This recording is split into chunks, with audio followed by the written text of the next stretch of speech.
situation. Thanks again for inviting me as a resource person to present a lecture series on crystal field theory. Okay, can you hear all my words? একটু reply করবে, তাহলে আমি বুঝতে পারবো যে তোমরা আমার কথাগুলো শুনতে পাচ্ছ। হ্যালো, একটু তোমরা একটু রিপ্লাই করবে চ্যাট বক্সে যদি পেয়ে থাকো। ওকে, ঠিক আছে, থ্যাংক ইউ। হ্যাঁ স্যার। তো ক্রিস্টাল ফিল্ড থিওরিটা আমরা কেন পড়বো সেটা বলতে গেলে আমাদের কিছু এই ক্রিস্টাল ফিল্ড থিওরি থেকে আমরা কি কি জানতে পারি বা কি কি জানবো ফিউচারে, তো সেইগুলোর একটা আউটলুক আমি এখানে দিয়েছি ফার্স্ট। ঠিক আছে, আমি বাংলা ইংলিশ দুটোতেই বলবো, তোমাদের খুব ইজি হবে ব্যাপারটাকে। তো আমরা আমাদের এই ফিফথ সেমিস্টারের যে সিলেবাসটা আছে সেখানে ক্রিস্টাল ফিল্ড থিওরির যে টপিকগুলো আমাদের কভার করতে হবে সেইগুলো সম্বন্ধে আমি একটু আলোকপাত করে দিচ্ছি। তো ফার্স্ট আমি বলবো যে আমি ক্রিস্টাল ফিল্ড থিওরিটা কেন পড়বো এবং ওখান থেকে কি শিখতে যাবো আমি। তো যেটি হচ্ছে general introduction of crystal field theory, যদিও আজকের আমার ক্লাসটা এই জেনারেল ইন্ট্রোডাকশনের উপরেই স্ট্রিক্টলি থাকছে। তারপরে আমি যেটা আমরা জানবো সেটা ক্রিস্টাল ফিল্ড থিওরির যে বেসিক অ্যাসাম্পশন গুলো কি, এবং ক্রিস্টাল ফিল্ড থিওরির মাধ্যমে আমরা ডি অরবিটাল স্পিডিং গুলো in different field like octahedral, tetrahedral, square planar, এই সমস্ত ফিল্ডগুলোতে কিভাবে ডি অরবিটাল স্পিড করছে তার একটা ফান্ডামেন্টাল আইডিয়া আমরা দেখবো, এবং তাদের করসপন্ডিং এনার্জি ক্যালকুলেশন গুলো আমরা দেখে নেবো। এবং আমরা ক্রিস্টাল ফিল্ড স্টেবিলাইজেশন এনার্জি বলে একটা কথা আছে যেটাকে বলা হয় সিএফএসি। এই সিএফএসি জিনিসটা কি সেইটা আমরা একটু জেনে নেবো, এবং সেটাকে কিভাবে ডিফারেন্ট ফিল্ডে অক্টাইডাল বা টেট্রাহাইডাল অথবা আমাদের স্কয়ার প্ল্যানার ফিল্ডে কিভাবে সেটাকে ক্যালকুলেট করবো তার একটা আইডিয়া আমরা একটু দেখবো। এবং তারপর আমরা দেখবো যে পেয়ারিং এনার্জি কাকে বলবো, এবং পেয়ারিং এনার্জি থেকে আমরা হাই স্পিন বা মানে হাই স্পিন অথবা লো স্পিন কমপ্লেক্স বলে একটা কিছু কথা আছে, টার্ম আছে, সেইগুলো আমরা ওই পেয়ারিং এনার্জির কনসেপ্ট থেকে জেনে নেবো, এবং সেটা কি সেটা আমরা ভালোভাবে জানবো। নেক্সট আমরা যেটা জানবো ক্রিস্টাল ফিল্ড স্টেবিলাইজেশন এনার্জি কোন কোন ফ্যাক্টর দ্বারা এফেক্টেড হয়, মানে কোন কোন প্যারামিটার আছে যারা ক্রিস্টাল ফিল্ড থিওরি বা ক্রিস্টাল এই সিএফএসি কে হচ্ছে ইনফ্লুয়েন্স করতে পারে, তার একটা সাময়িক ধারণা আমরা নেবো আর। তারপরে আমরা যেটা করবো স্পেকট্রোকেমিক্যাল সিরিজ। তোমাদের কাছে এমনি একটা হয়তো আইডিয়া থাকতে পারে যে সমস্ত পাইএসএল লিগ্যান্ড আমরা পড়েছি, ধরো সিও, এনও প্লাস, সায়ানাইড, যেগুলোকে সোকল্ড এখন স্ট্রং অ্যাসিড লিগ্যান্ড বলা হয়। আর ধরো জল অথবা অ্যামোনিয়া বা যে কোনো হ্যালাইড গুলো উইক ফিল্ড লিগ্যান্ড বা এরকম কিছু বলে থাকি, সেই যে লিগ্যান্ড ফিল্ড অর্ডার বা স্ট্রেনটা কিভাবে আসে এবং তার যে ফান্ডামেন্টাল ক্রাইটেরিয়া গুলো কি কি হবে, সেইগুলো আমরা স্পেকট্রোকেমিক্যাল সিরিজ থেকে একটা ধারণা পাবো। নেক্সট আমরা জন টেলর ডিস্টরশন, এটা খুব ভাইটাল টপিক। এখানে কয়েকটা টপিক আছে যেগুলোর মধ্যে ওই effect of factor affecting the magnitude of CFSE, এইটা আর জন টেলর ডিস্টরশন খুবই ভাইটাল, এই দুটোকে আমরা ভালোভাবে জানবো। জন টেলর ডিস্টরশনের জন্য যে ধরো কপার +2, সেখানে তার স্টেবিলিটি কনস্ট্যান্ট গুলো কিভাবে চেঞ্জ হয় বা সেইগুলো, বা সেখান থেকে আমরা কি কি জানতে পারি, কোন একটা কমপ্লেক্স রিঅ্যাক্টিভিটি হবে কি হবে না, হ্যাঁ, ল্যাবাইল হবে কি হবে না, ল্যাবাইল মানে যেটা রিঅ্যাকশন করবে আর ইনার্ট মানে সেটা রিঅ্যাকশন করবে না, সেই ধারণাগুলো এই জন টেলর ডিস্টরশন না পড়লে আমরা কিন্তু জানতে পারবো না। এটা খুব ভাইটাল টপিক। লাস্টে এটা পড়বো সেটা হচ্ছে application of crystal field theory. সেই অ্যাপ্লিকেশন গুলোর মধ্যে যেমন একটা কমপ্লেক্স স্টেবল কি স্টেবল না, হ্যাঁ, সেটা কিভাবে স্টেবল হবে, সেটা কিভাবে আমি এই ক্রিস্টাল ফিল্ড থিওরি বা সিএফএসি ভ্যালু কিভাবে বলবে তার একটা আইডিয়া কিভাবে নেবো। অথবা একটা সিস্টেম, একটা কাপুল বা একটা কমপ্লেক্স কাপুল, সেটা হচ্ছে অক্সিডাইজিং বা রিডিউসিং বিহেভিয়ার দেখাবে, সেখানে কিভাবে আসবে, এবং সেটা ওই সিএফএসি ভ্যালু বা অন্যান্য যে সমস্ত প্যারামিটার আছে সেইটা সেফটি কিভাবে এক্সপ্লেন করবে তার একটা সামনে আইডিয়া পাবো। এই পোর্শনটা খুবই ভাইটাল, এটা আমাদের জ্যাম বা নেটে আসে খুবই। হ্যাঁ, আর একটা জিনিস হচ্ছে আমাদের কিছু থার্মোডাইনামিক প্যারামিটার, ধরো আমাদের ওই তোমরা হাইড্রেশন এনার্জি কেমিক্যাল বন্ডিং করতে গিয়ে পড়ে এসছো হাইড্রেশন এনার্জি, অথবা তোমরা পড়ে এসছো হচ্ছে ল্যাটিস এনার্জি। তো ট্রানজিশন মেটালের বাইভ্যালেন্ট প্যাটার্ন গুলো, তার যে ভ্যারিয়েশন গুলো ওই সমস্ত থার্মোডাইনামিক প্যারামিটার, সেইটা ক্রিস্টাল ফিল্ড থিওরি কিভাবে এক্সপ্লেন করছে সেটা আমরা একটু ওই অ্যাপ্লিকেশন থেকে জেনে নিতে পারবো। আর একটা টপিক সেটা খুবই ভাইটাল, এটা আমাদের জ্যাম বা নেটে বা গেটে খুব আসে জেনারেলি, সেটা হচ্ছে স্পাইনাল স্ট্রাকচার। ওটা এই মুহূর্তে এখন বুঝতে পারবে না, তবে স্পাইনাল থেকে আমরা স্ট্রাকচার গুলো কিভাবে বের করব সেইটা আমরা ক্রিস্টাল থিওরি একটা খুব ভালো একটা অ্যাপ্লিকেশন, সেইটা আমরা দেখবো। আর নেক্সট আমরা ওই ম্যাগনেটিজম বিহেভিয়ার তার উপর কিছুটা আলোকপাত করবো। আর লাস্টে হচ্ছে আমি ক্রিস্টাল ফিল্ড থিওরি সাকসেস বা ড্রব্যাকস নিয়ে আলোচনা করবো। যদিও এই ক্লাসটা আমি একদিনে হবে না, সেটা আমি 6 দিন ধরে, মানে 6টা লেকচার আমি রাখবো এরকম ঘন্টা দেড়েকের মতো। তো সেই ভাবে তোমরা, আমি আশা করবি তোমরা সকলেই আমাকে কোঅপারেট করবে, ঠিক আছে? তো এইটা সবাই মোটামুটি একটু ধারণা পেয়েছো তো? ওকে ওকে, নাও আমি ক্রিস্টাল ফিল্ড থিওরি কেন পড়বো, হ্যাঁ, সেই অ্যান্সারটা জানতে গেলে আমার কখনো আমার মনে হলো যে তোমাদের একটু ক্লাস ব্যাকে নিয়ে যাও। মানে তোমাদের ওই সেমিস্টার 4-এ তোমরা দেখবে ওয়ার্নার থিওরি দিকে পড়া হয়ে গেছে, সেখান থেকে একটু আলোকপাত করতে চাই, নাহলে মনে হয় একটু হবে না আর কি। মানে কেন পড়বো ব্যাপারটা পড়তে গেলে আমাদের এই আজকের টপিকটা, আজকের যেটা আমি পড়াবো সেটা হচ্ছে শুধুমাত্র ওইটাই, যে ক্রিস্টাল ফিল্ড থিওরি আমি কেন পড়তে যাব। হ্যাঁ, সেই টপিকটা পড়তে গেলে আমাকে পুরো সেই ফ্ল্যাশব্যাক থেকে পিছন থেকে গিয়ে আমাকে একটু শুরু করে নিতে হবে। তো ওয়ার্নার ছাড়া তো আমাদের হবে না, কারণ ওয়ার্নার থিওরি একটা লেজেন্ডারি ওয়ার্ক, যেটা যেখান থেকে নিউ এরা একটা নতুন যুগ কমপ্লেক্স কেমিস্ট্রিতে শুরু হয়েছিল। ওয়ার্নারকে বলা হয় ফাদার অফ কমপ্লেক্স কেমিস্ট্রি, সেটা তুমি সবাই জানে। তো এইটা শুরু করতে গেলে আমি যেটা একটু বলতে চাই সেটা হচ্ছে তোমরা প্র্যাকটিক্যালি স্যাররা নিশ্চয়ই তোমাদের করিয়েছে, বা আমরাও যাদের আমাদের ছাত্ররা আছে তাদের আমরা প্র্যাকটিক্যাল করেছি। সেটা কি প্র্যাকটিক্যাল না, তোমরা দেখো তোমাদের সিলেবাসে কপার 2 আর আয়রন 2 একটা দেখবে এস্টিমেশন ছিল, কপার আয়রন সেপারেশন আমরা যখন করতাম, তখন তোমরা একটু লক্ষ্য করে দেখবে যে সেখানে 1:1 অ্যামোনিয়া দিয়ে কিছু একটা কাজ করতাম। হ্যাঁ, এই 1:1 অ্যামোনিয়া দিয়ে দেখবে আমরা কি পেতাম, যে একটা দেখবে একটা একটা পিপিটি পেতাম। সেই পিপিটিটা হচ্ছে একটা ব্রাউন কালার, সেটার কিছু না, ওটা FeOH3। হ্যাঁ, আমার হাইড্রোক্সাইডের একটা পিপিটি আয়রনের, ঠিক আছে, সেটা পেতাম।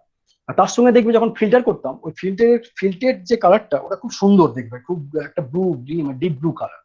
ওই ডিপ ব্লু কালারটা হচ্ছে তখন তোমাদের কাছে ধারণা ছিল না, বা এটা তুমি জেনে নাও যে ওটা একটা কমপ্লেক্স, যে কপার টেট্রাঅ্যামিন 2 কমপ্লেক্স। কপারের টেট্রাঅ্যামিন কমপ্লেক্স, ওটা খুব সুন্দর একটা কমপ্লেক্স, যেটা আমরা হাতে নাতে প্রিপার করতে পারি। এটা আমি ল্যাবে খুব সুন্দরভাবে আমরা আছে নিজেরা প্রত্যেককে তৈরি করে নিতে পারি। তো ওইখানে আমি যেটা বলতে যাচ্ছি যে 1:1 যে অ্যামোনিয়াটা যোগ করলাম, অ্যামোনিক্যাল সলিউশন, সেই দুটো সলিউশনের কাজটা কি, ওই 1:1 সলিউশনের কাজটা যেটা হচ্ছে হচ্ছে কি না, কোনো কোনো একটা সিস্টেমে তার হাইড্রোক্সাইড সল্ট ফেলতে আমাদের ওটা কাজে লাগে। যদিও ওখানে সলভেবিলিটি প্রোডাক্টের একটা বিশাল ভূমিকা আছে, সেটা একটু জেনে নিতে হবে, ঠিক আছে। তো তাহলে এটা একটু বুঝতে পারলে সবাই যে 1:1 অ্যামোনিয়ার কাজ নিয়ে আমরা কি করি। তো এরকম কিছু একটা অবজারভেশন নিয়ে আমাদের কি ওয়ান্ডার শুরু করেছিলেন যে কোবাল্ট 3 একটা অ্যাকোয়া সলিউশন, যেটা COCl3, কোবাল্টিক ক্লোরাইড, COCl3। আমি প্রেজেন্ট করছি।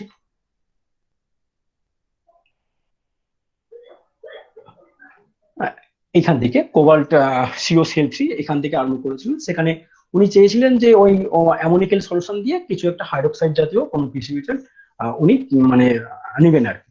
তো দেখলেন যে ওখানে একটা কালার চেঞ্জটা ওনার কাছে অ্যাবনর্মাল লাগলো, যে সিস্টেমটা যখন অ্যামোনিয়া উনি অ্যাড করলেন, দেখলেন যে ওখানে একটা অ্যাবনর্মাল কালার চেঞ্জ দেখতে পেলেন। তো তখন ওনার কাছে একটু সন্দেহ হলো যে ব্যাপারটা কি, ওটা নিয়ে একটু রিসার্চ করা যায়।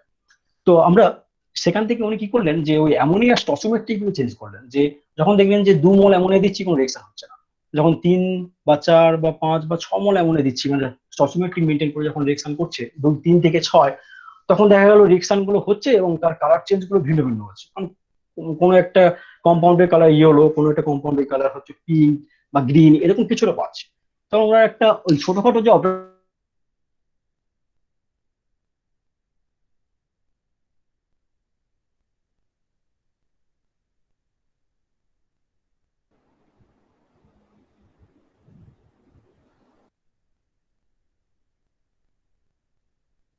সিস্টেমে অ্যামোনিয়া থাকলে সেটাকে আমরা কি করে বের করি।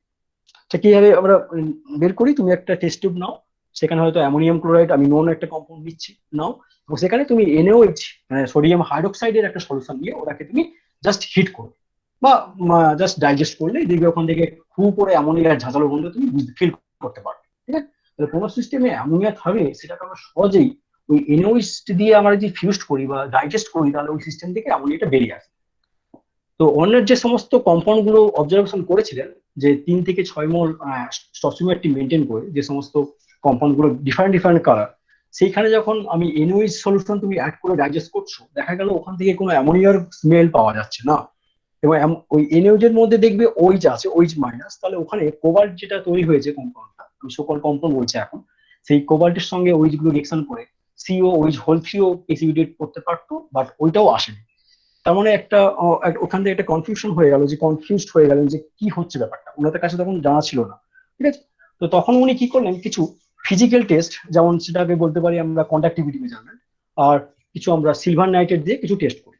ধরো আমি সিলভার নাইট্রেট দিয়ে তোমরা টেস্ট দেখো, তোমরা যখন অর্গানিকে ল্যাসাইন টেস্টটা করেছো, হ্যাঁ, সেখানে যখন তুমি সোডিয়াম দিয়ে ফিউজ করে কোনো একটা হ্যালাইড গুলোকে সোডিয়াম সল্টে নিয়ে এসছো, সেখানে কোনো একটা সিস্টেমে সোডিয়াম মানে হ্যালাইড আছে, ক্লোরিন বা ব্রোমিন আছে, এটা কি করে জানতে, সিস্টেমে সিলভার ক্লোরাইড সলিউশনটা অ্যাড করে দিতে।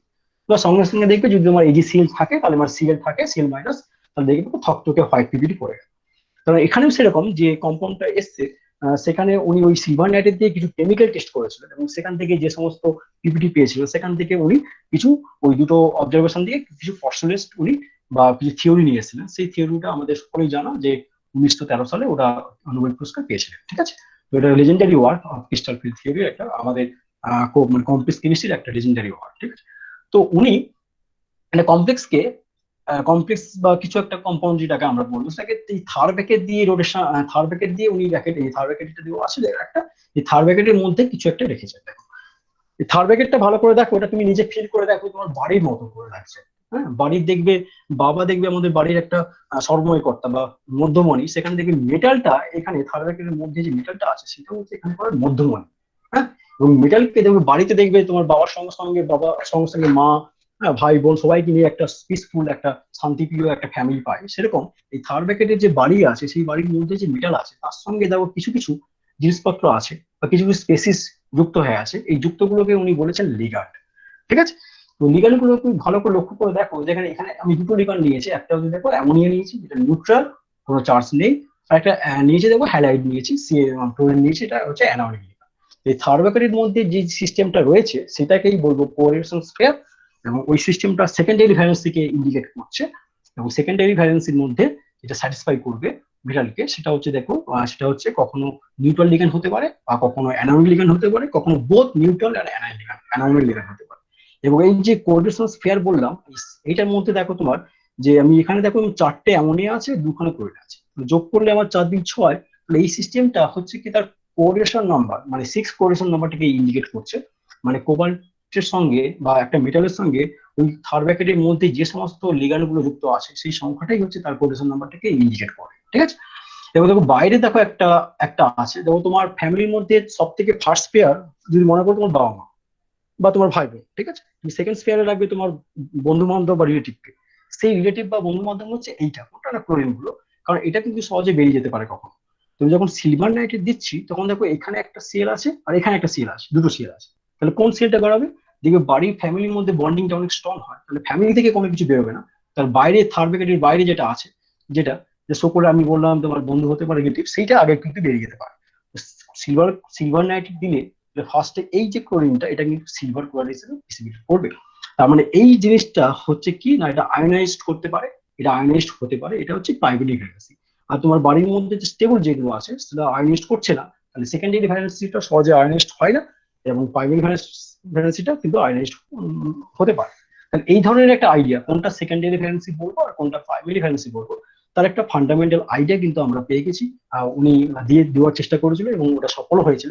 এবং সেখান থেকে একটা একটা ওই জিনিসটাকে কিভাবে ডিপেন্ড করবো উনি একটা রিপ্রেজেন্টেশন দিয়েছিলেন, সেটা দেখবেন সলিড লাইন গুলো এগুলো আছে, সলিড দেখতে পাচ্ছি অ্যামোনিয়া গুলো, সলিড সলিড লাইন গুলো আছে, এগুলো সেকেন্ডারি ভ্যালেন্স থেকে ইনজেক্ট করছে, এটা ওই কোড ডিস্টেন্স পেয়ারের মধ্যে আছে। আর যেটা আমার ডটেড লাইন গুলো থাকে, ডটেড লাইন গুলো ওটা হচ্ছে প্রাইমারি ভ্যালেন্স থেকে ইনজেক্ট করছে। তো এটাই হচ্ছে ওয়ার্নারের একটা কন্ট্রিবিউশন ছিল কিভাবে আমি আমরা ওই নতুন যুগের সূচনা করবো কোয়ান্টাম আমাদের এই কোরেশন কেমিস্ট্রিতে। তার আগে আমরা বলে রাখি যে সব থেকে ওল্ডেস্ট যে কমপ্লেক্স কম্পাউন্ড যেটা সব থেকে, যেটা আমাদের দেখবে তোমরা ল্যাবে যদি কখনো আয়রন 3 টেস্ট করো, হ্যাঁ, অ্যাকোয়া সলিউশন বা কিছু সেখানে অ্যামোনিক, সেখানে কিছুটা নাইট্রিক অ্যাসিড দিয়ে ফিউজ করে বয়েল করে সেখানে যদি পটাশিয়াম ফেরোসায়ানেট দাও, তাহলে দেখবে সুন্দর একটা ডিপ ব্লু একটা কালার পাবে, কম্পাউন্ড কমপ্লেক্স তৈরি হয় সেখানে, সেটা হচ্ছে আমাদের কি না পুশিয়ান গ্লু। আর পুশিয়ান গ্লুটা হচ্ছে ডাই হিসাবে আগে ইউজ করা হতো, কিন্তু ওইটা যে কমপ্লেক্স লোকের এটা জানতো না, এটা সব থেকে oldest complex in the world. ঠিক আছে, বার্লিন আমাদের জার্মানিতে তৈরি হয়েছে। তো ওয়ার্নার থিওরি থেকে একটা জিনিস আমরা বুঝতে পারলাম যে এটা কি বুঝতে পারলাম যে কোনটাকে সেকেন্ডারি ভ্যালেন্সি বলবো, কোনটাকে প্রাইমারি ভ্যালেন্সি বলবো, এবং ওই কমপ্লেক্সটাকে কিভাবে আমি রিপ্রেজেন্ট করবো। ঠিক আছে, সেখান থেকে আমার প্রবল কম্পোজিশন থেকে সেটাও আমি বের করতে পারছি। কিন্তু একটা জিনিস উনি বলতে পারছেন না, কি না ওই যে প্রত্যেকটা যে স্টসিওমেট্রি মেনটেন করে যে সমস্ত কমপ্লেক্স গুলো সকল পেয়েছিলেন, সেইগুলোর কালার গুলো কেন ডিফারেন্ট এবং কালার গুলো মানে তার স্পেকট্রাল প্রপার্টি কি হবে সেটা কিন্তু উনি বলতে পারেননি সেই সময়।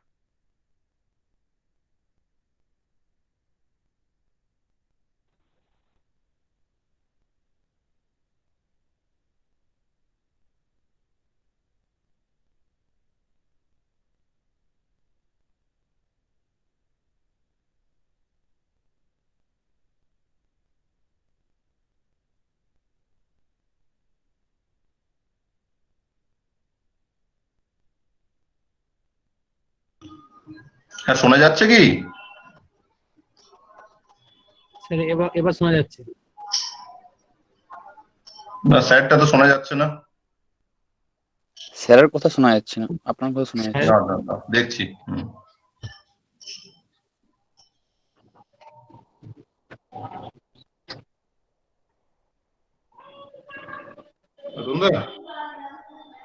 হ্যাঁ হ্যাঁ, ও ইয়েটা অফ হয়ে গেছে মনে হচ্ছে, বুঝলে তো সাউন্ডটা।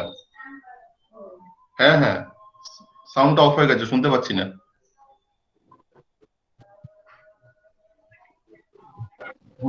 অফ হয়ে গেছে। আমরা এখানে কিছু শুনতে পাচ্ছি না আমরা।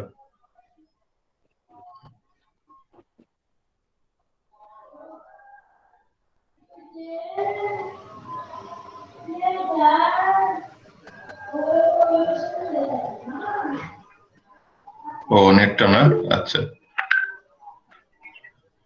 ওই স্লাইডটাই চলছিল। হ্যাঁ, ওই ওই যেটা বললে বাইরে ক্যাটায়ন অ্যানায়ন গুলো থাকে, ওটা শুনতে পেয়েছি।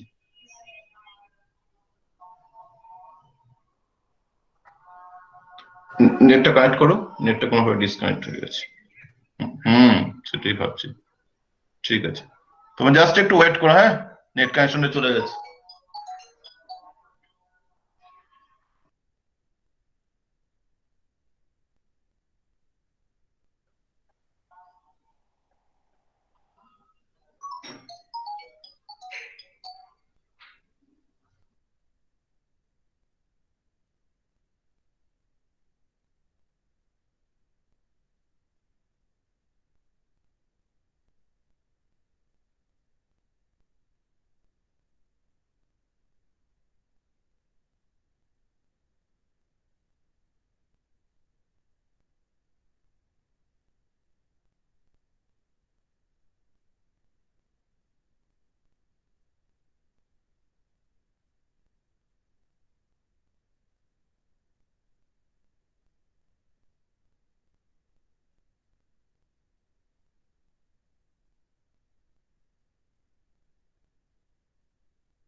একটু 2 মিনিট ওয়েট করো। হ্যাঁ, স্যার নেট কানেকশনটা চলে গেছে। হ্যাঁ, একটু পেশেন্স রাখো। হ্যাঁ,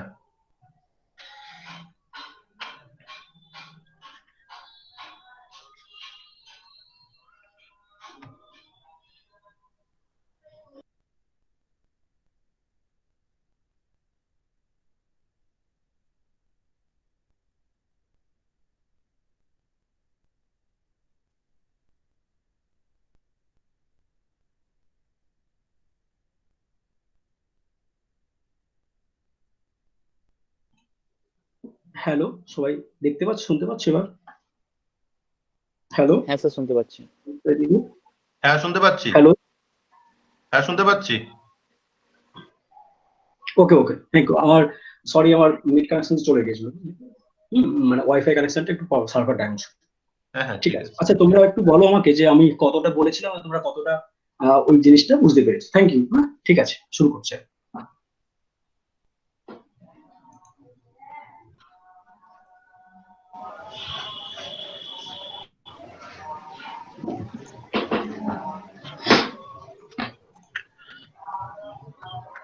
আচ্ছা, তোমরা একটু বলো আমাকে যে তোমরা কতটা শুনেছিলে আর কতটা বুঝতে পেরেছো এটা। ওয়ান আর থ্রি যেটা কি বলেছি তা মোটামুটি শুনতে পেয়েছিলে? একটু রিপ্লাই দিবে প্লিজ।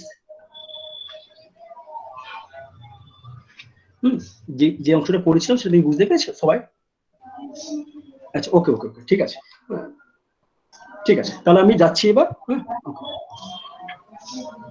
ডিসকানেক্ট হয়ে গেল। ওকে, তাহলে উনি তাহলে সেকেন্ডারি ভ্যালেন্সিকে আমরা কিভাবে রিপ্রেজেন্ট করব? আমরা সলিড লাইন হিসেবে রিপ্রেজেন্ট করব, আর প্রাইমারি ভ্যালেন্সিকে আমরা কিভাবে রিপ্রেজেন্ট করব? না, ডটেড লাইন হিসেবে রিপ্রেজেন্ট করব। ঠিক আছে, বাট সেখান থেকে কি কি জিনিস জানতে পারি যে উনি যে সমস্ত স্টসোমেট্রি মেনটেন করে যে সমস্ত কম্পাউন্ড বা কমপ্লেক্স গুলো পেয়েছিলেন, তার যে সমস্ত কালার গুলো কেন এসছিলেন এবং কেন ডিফারেন্ট কালার এবং তার স্পেকট্রাল প্রপার্টি কি হবে, ওইটা ওনার কাছে অজানা ছিল। এবং সিস্টেম গুলোর ম্যাগনেটিক বিহেভিয়ার গুলো কি হবে সেটা কিন্তু ওনার কাছে অজানা ছিল। ঠিক আছে, তো আমি যাচ্ছি নেক্সট লুইস থিওরি একটু আলোকপাত করি, কারণ লুইস তো মোটামুটি ভাবে আমাদের একটু নোন। অ্যাসিড বেসে আরো অনেক কিছু পড়েছি লুইস থিওরি নিয়ে। সেই লুইস থিওরি কিভাবে অ্যাসিড বেস প্রপার্টিটাকে মানে বা কনফিগারেশন রিলেশনটাকে কিভাবে উনি ব্যাখ্যা করেছিলেন সেটা বলতে গেলে একটু দেখো, নিয়েছি লিগ্যান্ডগুলো আমি এখানে নিউট্রাল লিগ্যান্ড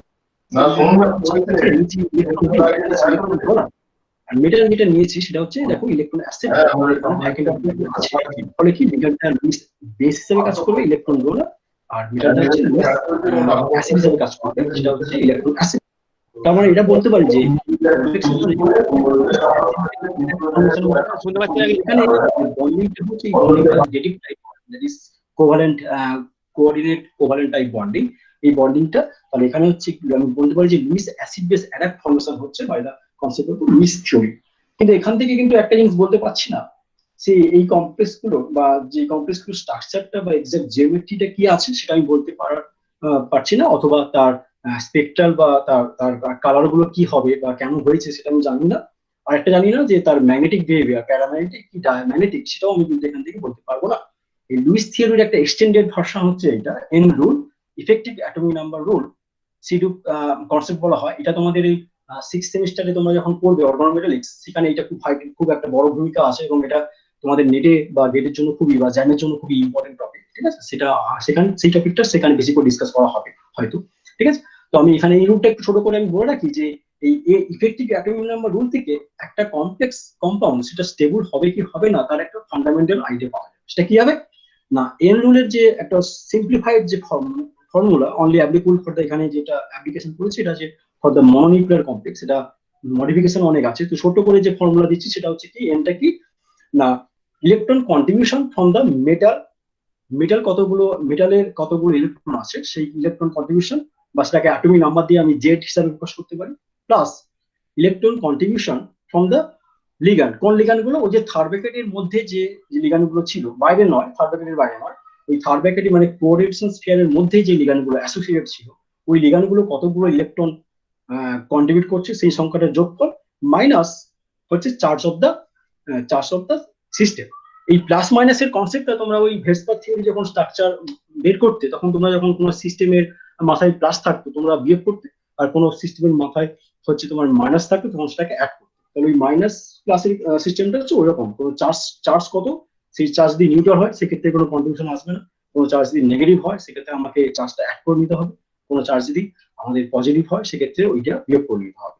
এবং ওই ওই সংখ্যাটা ওই টোটাল যে যোগফলটা যদি নিয়ারেস্ট নোবেল গ্যাস কনফিগারেশন পায় সেক্ষেত্রে আমরা বলতে পারবো যে ওই কমপ্লেক্সটা স্টেবল হবে কি হবে না। ঠিক আছে, এবং এখানে যে আমরা জেড বললাম মানে atomic number of central atom, এই অ্যাটমিক নাম্বার সেন্ট্রাল অ্যাটমকে যদি বাদ দিয়ে আমি যদি ডি ইলেকট্রন ডেনসিটি মানে মেটালের ডি ইলেকট্রন সংখ্যা কত সেটা যদি আমি যোগ করি তাহলে আমরা ওই রুলটাকে একটু মডিফাই করে 18 ইলেকট্রন রুল আমি বলতে পারি। হ্যাঁ, ঠিক আছে, মানে কখন না এখানে যদি আমি ডি ইলেকট্রন ডেনসিটি কাউন্ট করি তখন আমার 18 ইলেকট্রন রুল আসবে, আর যদি টোটাল জেড আমরা কাউন্ট করি অ্যাটমিক নাম্বার সেক্ষেত্রে আমাদের ইফেক্টিভ অ্যাটমিক নাম্বার রুলটা আসবে। ঠিক আছে, তো এখান থেকে যদি আমরা এটাও বলতে পারি যে কোনো সিস্টেম স্টেবল হবে কি হবে না তার একটা আইডিয়া পাওয়া যাবে, সেটা আমি কি করে ক্যালকুলেট করতে হয় আমি একটু আসছি।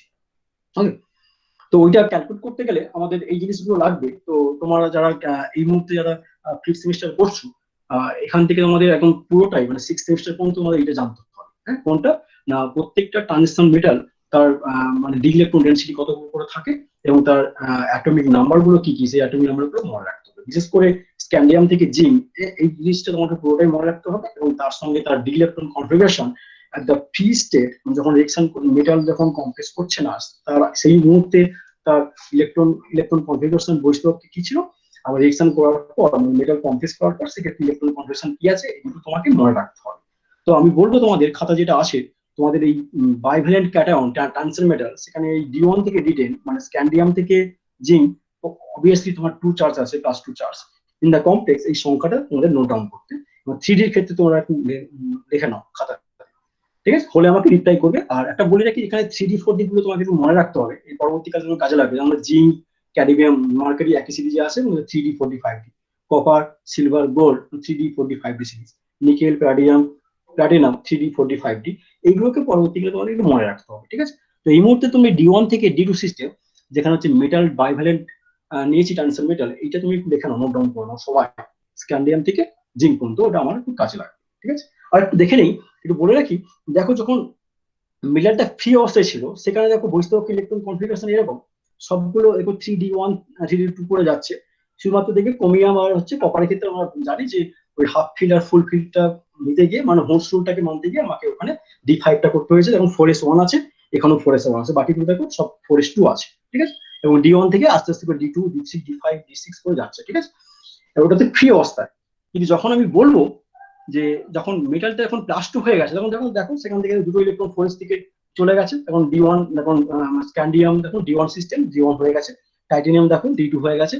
সেরকম করে যখন তোমার ক্রোমিয়ামের ক্ষেত্রে দেখো S থেকে একটা ইলেকট্রন চলে গেছে এবং D থেকে একটা ইলেকট্রন চলে যাবে, তাহলে ক্রোমিয়াম 2 দেখো তোমার D4।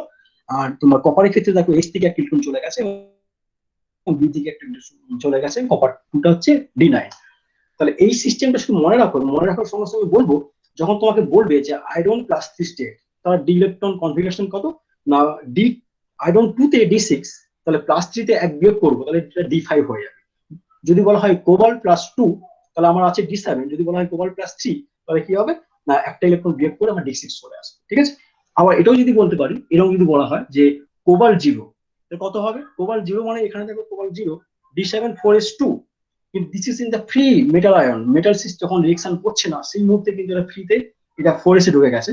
যখন বলবো কোবাল্ট 0 ইন দ্য কমপ্লেক্স, তখন এই 4s ইলেকট্রনটাকে অবভিয়াসলি ডিতে নিয়ে চলে আসতে হবে, কারণ যে ডিফেক্টিভ ভ্যালু অনেক হাই, যে মানে ডি অরবিটাল, সেক্ষেত্রে ইলেকট্রনটা ওই ডিতে চলে আসে কমপ্লেক্স ফরমেশনের সময়। তাহলে কোবাল্ট যখন 0 স্টেটে আসে, তখন যে 2 আছে তার সঙ্গে 2 আমি যোগ করবো, মানে এই 7-এর সঙ্গে 2 যোগ করবো, D9 হয়ে যাবে। সিমিলারলি যখন নিকেল 0 বলবো, তখন হচ্ছে D8 ছিল, সেটা আমি 2 যোগ করবো, তাহলে D10 বলবো। তাহলে নিকেল 0 ইন দা কমপ্লেক্স, তাহলে D10 সিস্টেম হিসেবে কনসিডার করবো। কখন আমি এরকম বলবো না যে 3D8 4s2, মানে কমপ্লেক্স যখন পড়বে তখন ভাবতে হবে ওই এস এর ইলেকট্রনটা ডিতে চলে আসবে, আর কমপ্লেক্স যখন পড়বে না, যখন ওরা একা একা থাকবে, তখন কি হবে না 4s-এই থাকবে। ঠিক আছে, এইটুকু ধারণা একটু নিয়ে রাখো। তো আমি শুধু বলবো যে D1 থেকে D10 যেটা আছে মানে বাইভ্যালেন্ট ক্যাটায়ন, স্ক্যান্ডিয়াম থেকে জিঙ্ক, এটা তোমরা একটু নোট ডাউন করে রাখো। ঠিক আছে, আর স্ক্রিনটা আমি তোমাদের এই পাওয়ার পয়েন্টটা পরে তোমাদের পাঠিয়ে দেবো সবাই। ঠিক আছে, তো এইটা এই মুহূর্তে লাগবে আমার একটু, তোমরা নিজেরা একটু ক্যালকুলেশন করবে, সেই জন্য আমি বলবো সবাই একটু এখানে একটু রিকোয়েস্ট মানে জাস্ট হয়ে গেলে আমাকে রিপ্লাই করে দিও।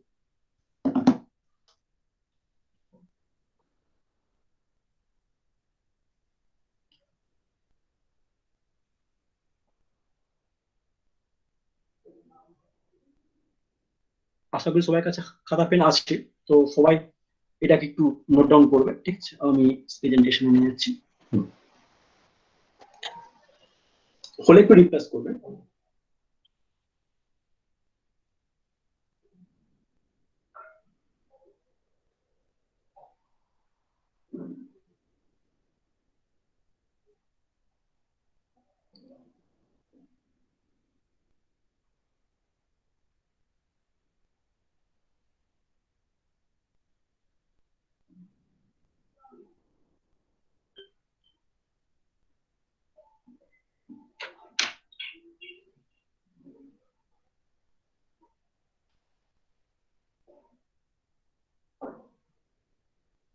ওকে, একজন বলছে ডান স্যার।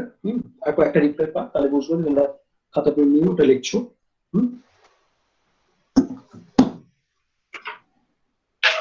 সৌম্যদীপ বলছে ডান স্যার। আচ্ছা, আকাশ বলছে ডান স্যার। শান্তন মাইতি, রুম্পা জানা।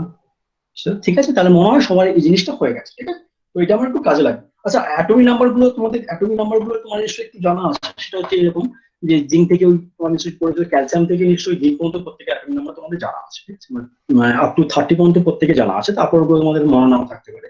এইটা হলে একটু চলবে, আমার হবে। ঠিক আছে, তো আমি নেক্সট স্লাইডে যাচ্ছি। দেখো, আমি তোমাকে এই এন্ড রুল যখন বলেছিলাম, সেখানে দেখো বলেছি যে কাউন্ট করতে গেলে আমার যে ইলেকট্রন কন্ট্রিবিউশন ফ্রম লিগ্যান্ডও লাগবে। লিগ্যান্ড কতগুলো ইলেকট্রন কন্ট্রিবিউট করছে সেই সংখ্যাটাও জানবে। তো সেই সংখ্যাটা লাগবে গেলে আমাকে আমি সিম্পলিফাইড ভাবে ছোট করে কয়েকটা আমি এক্সাম্পল দিচ্ছি। যেমন সিও, হ্যাঁ, এটা সিও পাইএসএল লিগ্যান্ড জানা আছে। সিও তুমি যখন এমো ডায়াগ্রাম চলে যাও, এমোতে একটু ভাবো মনে মনে। সিওর এমো দেখো সিগমা নন বন্ডিং কার্বনে দুখানা ইলেকট্রন ছিল এবং 5টা ভাকেট। হ্যাঁ, ঠিক আছে, সিগমা নন বন্ডিং কার্বনে হচ্ছে দুখানা ইলেকট্রন ছিল এবং তার 5টা ভ্যাকেট। তার মানে তার ইলেকট্রন ডোনেশন ক্ষমতা কত না, হোমোতে যতগুলো ইলেকট্রন আছে, তাহলে হোমোতে দুখানা ইলেকট্রন ছিল, তাহলে সিওর ক্ষেত্রে ইলেকট্রন ডোনেশন মানে মোটামুটি ভাবে 2 আমি ধরে নিচ্ছি। আমি অন্য কোনো সিস্টেম নিয়ে যাচ্ছি না, ব্রিজিং সিস্টেম বা অন্য কোনো সিস্টেমের ক্ষেত্রে চেঞ্জও হতে পারে। হাইড্রোজেন বা গ্রুপ 17 এলিমেন্ট গুলোর ক্ষেত্রে তার ইলেকট্রন ডোনেশন নিউক্লিয়ার স্টেট ওটাকে 1। আচ্ছা, পিপিএইচ3 ওটা একটু লাগবে আমার। পিপিএইচ3 মধ্যে ফসফরাস তোমার গ্রুপ 15 এলিমেন্ট জানা আছে। সেখান থেকে দেখো 3খানা 2 সেন্টার 2 ইলেকট্রন বন্ডিং করতে কাজে লেগে গেছে। তাহলে 5 থেকে 3 বিয়োগ করলে যেটা পড়ে থাকবে সেটাই হচ্ছে মেটালের সঙ্গে কন্ট্রিবিউট করবে, সেটা 2। তাহলে পিপিএইচ3 দুখানা ইলেকট্রন কন্ট্রিবিউট করছে। জল বা অ্যামোনিয়া, তার যে লোন পেয়ারটা আমরা অর্গানিকের মেকানিজম করতে দেখেছি যে লোন পেয়ারটা গিয়ে অ্যাটাক করছে, তাহলে সেখানে হচ্ছে লোন পেয়ার সংখ্যাটা নিব, সেটা 2। আর এইগুলো মনে রাখো যে সাইক্লোপেন্টাডাইন সিপি বা C2H4, এগুলোকে এটা হেপাসিটি বলা হয় এটা। হ্যাঁ, এগুলোকে 2 আর 5 হিসেবে কাউন্ট করা। ঠিক আছে, তো এই সিওটা এই মুহূর্তে লাগবে, আর এই মুহূর্তে পিপিএইচ3টা আমার লাগবে, সেটা নিয়ে আমি একটু যাচ্ছি। আর মনে রাখবে যে হ্যালাইড গুলো 1 ইলেকট্রন কন্ট্রোল করে। ঠিক আছে, Okay. আর এটা একটা যে জেনে নাও, তোমাদের ওই মানে এই যে নর্মাল গ্যাসগুলো আছে, হিলিয়াম নিয়ন থেকে শুরু করে এরকম পর্যন্ত, তার আমি অ্যাটমিক নাম্বার ওখানে দিয়ে রেখেছি। তো আমাদের এই এনরোল যখন কাউন্ট করবো, সেক্ষেত্রে নিয়ারেস্ট নর্মাল গ্যাস কনফিগারেশনটা আসতে পারে কোনটা, আইদার হচ্ছে তোমার ওই 36 ক্রিপ্টন, অথবা জেনন 54, অথবা রেডন হচ্ছে 86। যদি তুমি এনরোল কাউন্ট করো, তাহলে এই তিনটে তোমার ইলেকট্রনিক কনফিগারেশনের মধ্যে একটা ম্যাচ করাবে। আর যদি 18 ইলেকট্রন রোল কাউন্ট করো, তাহলে অবভিয়াসলি তোমার আর্গন ছাড়া কিছু আসবে না। ঠিক আছে, তাহলে যখন তুমি অ্যাটমিক নাম্বার জেড ধরে ক্যালকুলেট করো মিটারে, তখন তোমার এইগুলোর মধ্যে একটা স্যাটিসফাই করবে।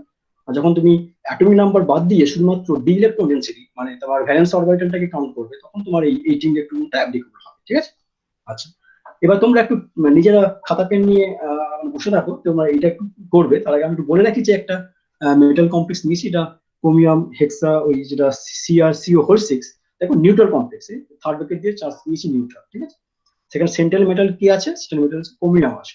আচ্ছা, অ্যাটমিক নাম্বার ক্রোমিয়াম কত, তোমরা চ্যাট বক্সে আমাকে রিপ্লাই করো। যদি আমার স্ক্রিনে তুমি দেখতে পাচ্ছ, তো চ্যাট বক্সে নিশ্চয়ই তুমি অ্যাটমিক নাম্বার ক্রোমিয়াম দেখো 24 নিশ্চয়ই তোমরা জানো।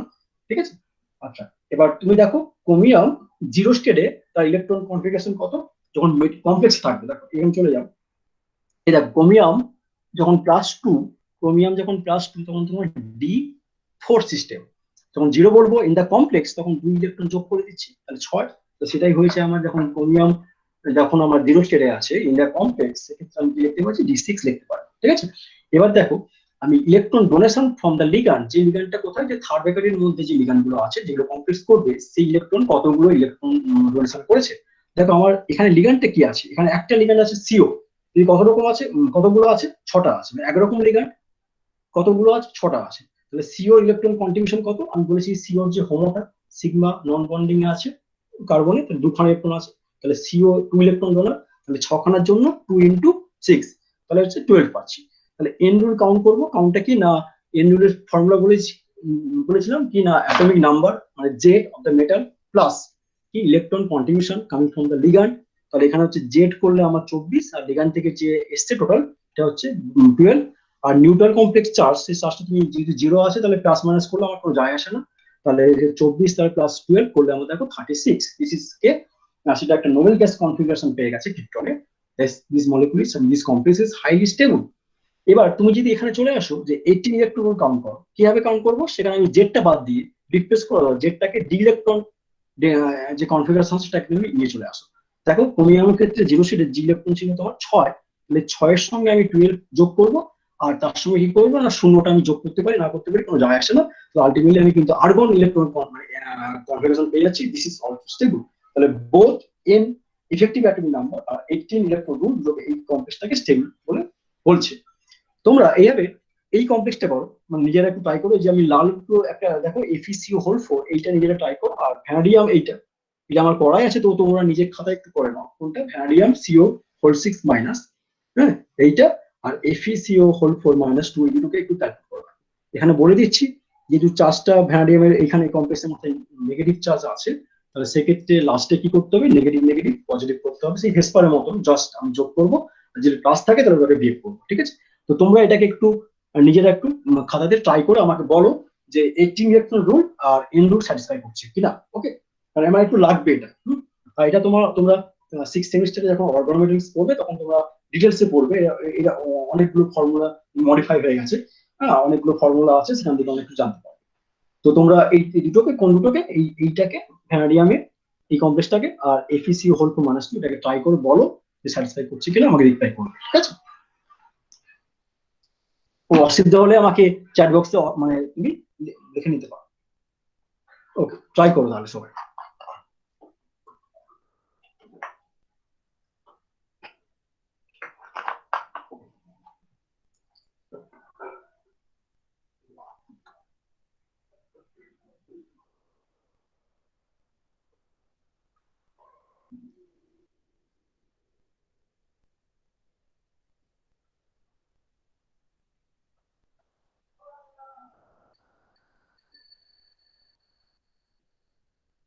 ভ্যানাডিয়ামের অ্যাটমিক নাম্বার তোমাদের আমি বলে দিয়েছি, আর তোমরা হয়তো জানো, সেটা হচ্ছে 23, এবং দেখবে তোমার এখানে CO লিগ্যান্ড তার ইলেকট্রন কন্ট্রিবিউশন হচ্ছে 2 করে, তাহলে 6 খানা আছে, 6 দোকানে 12 হয়েছে, তাই জন্য তাহলে তুমি ভ্যানাডিয়ামের 23 জেড প্লাস এইটা কন্ট্রিবিউশন যোগ করো, করার সঙ্গে দেখো তোমার চার্জটা কাউন্ট করতে হবে, যখন নিউট্রাল ছিল তখন কোনো যায় আসে না, যখন নেগেটিভ আছে সেই চার্জটাকে আমি মাইনাস প্লাস করলে 1 আসবে, যোগ করলে আলটিমেটলি মনে 36 পেয়েছো।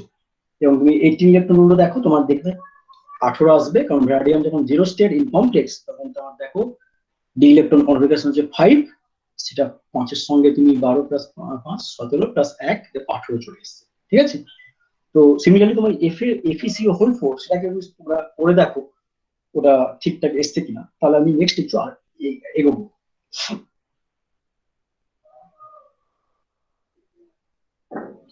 সৌমেন বলছে FeCO হোল 4 আর 4 দোকানে 8 2 10,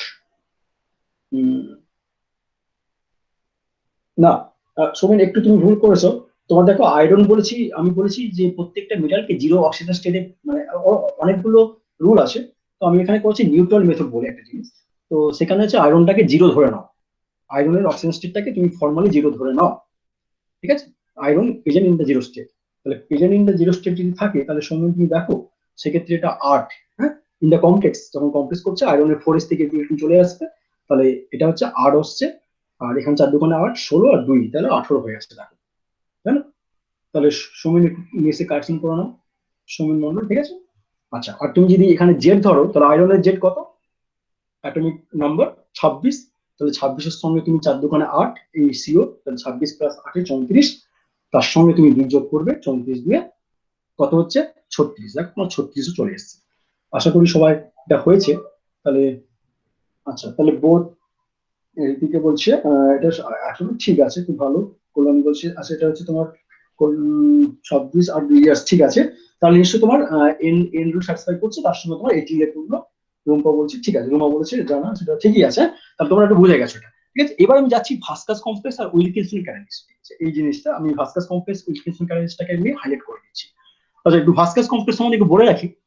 ভাস্কাস কমপ্লেক্সটাকে বলা হয় আমাদের আর্টিফিশিয়াল ইলেকট্রন ক্যারিয়ার, মানে আমাদের হিমোগ্লোবিন দেখবে শরীরে অক্সিজেনটা ক্যারি করে, আমাদের হিমোগ্লোবিন পায়, সেরকম এই কম্পাউন্ডটা সেকেন্ড ওয়ার্ল্ড ওয়ারের সময় আবিষ্কার করা হয়েছিল, যখন দ্বিতীয় বিশ্বযুদ্ধ হয় তখন অক্সিজেনের খুব অভাব হয়েছিল, তো সেই সময় অক্সিজেন সিলিন্ডারটা ক্যারি করার থেকে মনে হয় এই কম্পাউন্ডটা যদি ক্যারি করে নেওয়া হয়, এবং সেক্ষেত্রে যদি ওর অক্সিজেন ট্রান্সপোর্ট প্রপার্টিটা অনেক ভালো, হ্যাঁ সেক্ষেত্রে ভাবনাচিন্তা থেকে ওই কমপ্লেক্সটা তৈরি করার চেষ্টা হয়েছে। তো এই কমপ্লেক্সটা ভাইটাল, সেটা এটা হচ্ছে সিনথেটিক অক্সিজেন ক্যারিয়ার হিসেবে পরিচিত, ঠিক আছে। এটা কি বলবো ভাস্কাস কমপ্লেক্স। আর উইলকিনসন ক্যাটালিস্ট তোমাদের জানা আছে, এটা নোবেল ওয়ার্ক, নিশ্চয়ই জানো। হ্যাঁ, হাইড্রোজেনেশনের কাজে লাগে। তো এই দুটো ক্ষেত্রে কাউন্ট করে দেখো যে এটি ইলেকট্রন স্যাটিসফাই করছে কিনা। তোমাদের ক্ষেত্রে আমি দেখো এখানে সুবিধার জন্য আমি প্রত্যেকের জেড অ্যাটমিক নাম্বার সাপ্লাই করে দিয়েছি, এবং ডি ইলেকট্রন ডেনসিটি একটা neutral state in the complex সেটা আমি সাপ্লাই করে দিয়েছি। যেমন ইরিডিয়ামের ক্ষেত্রে দেখো আমি দিয়েছি তোমার, দেখো 0 স্টেটে আমি 9, আর তোমার এদিকে সরি এই দুটো ক্ষেত্রে। আর প্লাটিনামের ক্ষেত্রে তোমার এখানে এটা জাইসেল সল্ট, তোমরা নিশ্চয়ই 4th সেমিস্টারে হয়তো জাইসেল সল্ট নিয়ে বলে থাকলেও থাকতে পারো, ঠিক আছে। তো আমি বলবো যে এই দুটোকে করো আর কি, ভাস্কাস কমপ্লেক্স আর উইলকিনসন ক্যাটালিস্ট। দেখো বোথ এন রুল কাউন্ট করে দেখো আর 18 ইলেকট্রন কাউন্ট করে দেখো, দিয়ে আমাকে রিপ্লাই করবে, বলে বুঝতে পারবো, ঠিক আছে। আচ্ছা, কিন্তু চার্জ নেই মানে তাহলে নিউট্রাল কমপ্লেক্স, এখানে চার্জ নেই মানে নিউট্রাল কমপ্লেক্স, ঠিক আছে।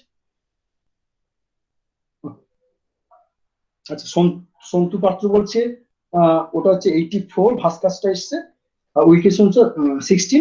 আচ্ছা, দুটোই তাই না, তাহলে 18 হচ্ছে না, আর 86 তো হচ্ছে না, নোবেল গ্যাস কনফিগারেশনটা আসছে না। আচ্ছা, ঠিক আছে, সন্তু সারা বাকিদের আমি অ্যান্সার জানবো, একটু ধীরে ধীরে করো, ঠিক আছে। আমি অ্যাটমিক নাম্বার গুলো আছে এখানে, তার সঙ্গে দেখো ডি ইলেকট্রন ডেনসিটিটাও আমি 0 স্টেটে আমি সাপ্লাই করে দিয়েছি, সেটা তোমরা একটু নিয়ে আস্তে আস্তে করে ট্রাই করো, হ্যাঁ, একটু সময় লাগে করো, কোনো যায় আসে না। আমি কিন্তু কোর কমপ্লেক্সে এখনো যাচ্ছি না, মানে সিএফটি তে এখনো যাচ্ছি না, তার আগে জাস্ট এমনি ফ্ল্যাশব্যাকে নিয়ে গিয়ে আমি একটু ট্রাই করছি যে ঠিকঠাক করে নিচ্ছি আর কি।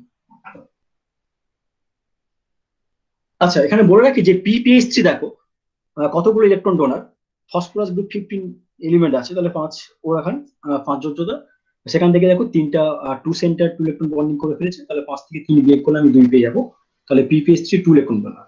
তাহলে কতগুলো আছে সিস্টেমে, দুখানা আছে, তাহলে দুখানে 4। আর সিও বলেছি যে 2 ইলেকট্রন ডোনার, তাহলে এখানে 4 2 6। আর হ্যালাইড বলেছি 1 ইলেকট্রন ডোনার, একটা নিউট্রাল স্টেট, সেক্ষেত্রে 1। তাহলে এটা হচ্ছে এখান থেকে 6 একে 7, হ্যাঁ, এই একটা দুটো তিনটে থেকে আমি 6 পাবো, আর সিএল থেকে 7 1 পাবো, তাহলে 7। তাহলে 7-এর সঙ্গে তুমি এবার কাউন্ট করে দেখো যে কত হচ্ছে। তাহলে 7 আর ইরিডিয়াম দেখো তোমার এখানে হচ্ছে 0 স্টেটে 9, 9 7-এ কত হচ্ছে 16 এসছে মনে হয়, তাই না। আর তোমাদেরকে 84 আসবো ওখানে। আর এখানে মনে হয় যেটা উইলকিনসন মনে হয় 52 বের করছে, সঞ্চিতা সাউ 52 বের করেছে। আচ্ছা, বাকিটা তোমরা করে দেখেছো, দেখো একটু ভালো।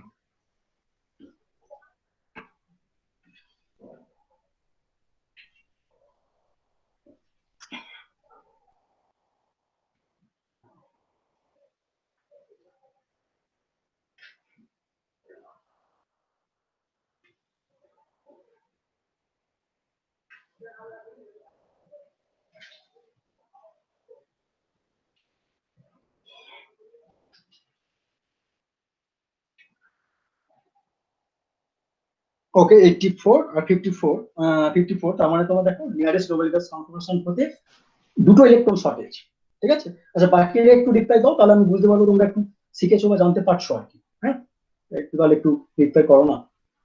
হ্যাঁ হ্যাঁ, ঠিক আছে।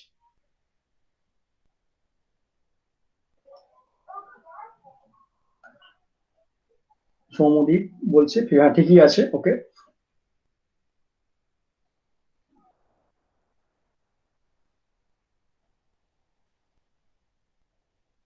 উইলকিনসন, না না না, ওটা মানে 53টা তুমি একটু ভুল করেছো। হ্যাঁ, উইলকিনসন যেটা আছে সেখানে দেখো তোমাকে বলেছে যে ক্লোরিনটা 1 ইলেকট্রন ডোনার, আর পিপিএইচ3 থেকে তোমার দেখো 2 করে যাচ্ছে, তাহলে 3টে আছে, 3টের জন্য 3 দুগুণে 6, আর সিএল জন্য 1, 6 একে 7। আর আরএইচ দেখো তোমার, এই আরএইচ দেখো, আরএইচ থেকে হচ্ছে 9 নিউট্রাল স্টেটে, 9 7 16 হচ্ছে। আর তুমি যদি অ্যাটমিক নাম্বার দিয়ে ক্যালকুলেট করো তাহলে আরএইচ দিয়ে, আরএইচটা হচ্ছে 45, 45 এর সঙ্গে তুমি এখানে হচ্ছে 7 যোগ করো, তাহলে নিশ্চয়ই 52 হবে, ঠিক আছে। তাহলে আহ, হ্যাঁ হ্যাঁ হ্যাঁ, ঠিক আছে, সরি, তাহলে 52 এসছে। আচ্ছা আচ্ছা, বাকিরা একটু আর আর কিছু জন একটু রিপ্লাই করো, তাহলে একটু মনে হয় আমার সুবিধা হয়। তো কৌশিক দেখতে পাচ্ছি, বিশা দেখতে পাচ্ছি, তোমরা একটু রিপ্লাই করো। হুম, সে পেয়ে গেছে। আচ্ছা, প্রিয়া কুন্ডু বলে যিনি আছেন, ওরা আছেন, তো তোমরা একটু রিপ্লাই করো যে যদি ঠিকঠাক আছে কিনা, তাহলে আমি বুঝতে পারবো যে তোমরা শিখেছো আর কি, ঠিক আছে। হুম, চাপাডাঙ্গা কলেজে যারা আছে তারা একটু কয়েকজন রিপ্লাই করো, তাহলে আমি বুঝতে পারবো। হ্যাঁ হ্যাঁ, ঠিক আছে, তাহলে এটা নিশ্চয়ই হয়েছে, হ্যাঁ। কিন্তু দেখো একটা জিনিস, তাহলে এক্ষেত্রে কিন্তু 18 বা নিয়ারেস্ট নর্মাল গ্যাস কনফিগারেশন গুলো মানে জেড ধরে করলেও তোমার 54 বা 86 এরা হচ্ছে না, আর 18 ইলেকট্রন কাউন্ট করলেও দেখো তোমার 18 কিন্তু মিলছে না। তাহলে ওখানে দেখো 2 ইলেকট্রন শর্টেজ। হ্যাঁ, তুমি যদি এটাও ক্যালকুলেট করে দেখো, এটাও তুমি 60 ইলেকট্রন পাবে, দুটো ইলেকট্রন শর্টেজ থাকবে 18 যেতে গেলে। তাহলে এইখানে দেখো এই সমস্ত প্রত্যেকটা কমপ্লেক্স দেখো কোরেশন নাম্বার 4 এবং 4 হয়ে এখানে দেখো তার প্রত্যেকের স্ট্রাকচার গুলো দেখে তুমি বুঝতে পারছো এটা হচ্ছে স্কয়ার প্ল্যানার স্ট্রাকচার মানে DsP2 হাইব্রিডাইজ। তো যখনই স্কয়ার প্ল্যানার স্ট্রাকচার হবে প্রত্যেকটা কমপ্লেক্স, যখন যে সমস্ত কমপ্লেক্স গুলো DsP2 হাইব্রিডাইজেশন আছে সেখানে তুমি ক্যালকুলেট করে দেখবে সেইগুলো অলওয়েজ 16 ইলেকট্রন রুলটাকে কাউন্ট করে, ফলো করে আর কি। সেখানে 18 ইলেকট্রন রুলটা ফলো করে না। কিন্তু এখানে দুটো ইলেকট্রন কেন শর্ট হচ্ছে সেই ধারণা কিন্তু এখান থেকে একটা, দেখো আমি কিন্তু পাচ্ছি না কেন কমে গেল এবং কেন এই কমপ্লেক্স, এবং দেখো এই কমপ্লেক্স গুলো হাইলি স্টেবল। হ্যাঁ, এই প্রত্যেকটা কমপ্লেক্স গুলো হাইলি স্টেবল কমপ্লেক্স। তাহলে 18 ইলেকট্রন মিলছে না, তবুও কিন্তু এই সমস্ত সিস্টেম গুলো হাইলি স্টেবল। সেই আইডিয়া, সেই ধারণাটা সেটা কারণটা কি তখন কিন্তু আমরা জানতাম না, এবং এটা সিএফটি না পড়লে তুমি এটা জানতে পারবে না যে কেন একটা স্কয়ার প্ল্যানার কমপ্লেক্স 16 ইলেকট্রন রুলটা ফলো করে ইনস্টিড অফ 18 ইলেকট্রন রুল। তাহলে এখানে একটা বিগ কনফিউশন রয়ে গেল এই রুলে, যে এইখানে যে কেন 16 ইলেকট্রন রুলটা ফলো করছে কারা, যারা হচ্ছে স্কয়ার প্ল্যানার জিওমেট্রিতে বিলংস করছে। ঠিক আছে, তাহলে এই রুলের একটা ড্রব্যাক্স পেয়ে গেছি, এটাই একটা ড্রব্যাক্স বলবো না ঠিক এই মুহূর্তে।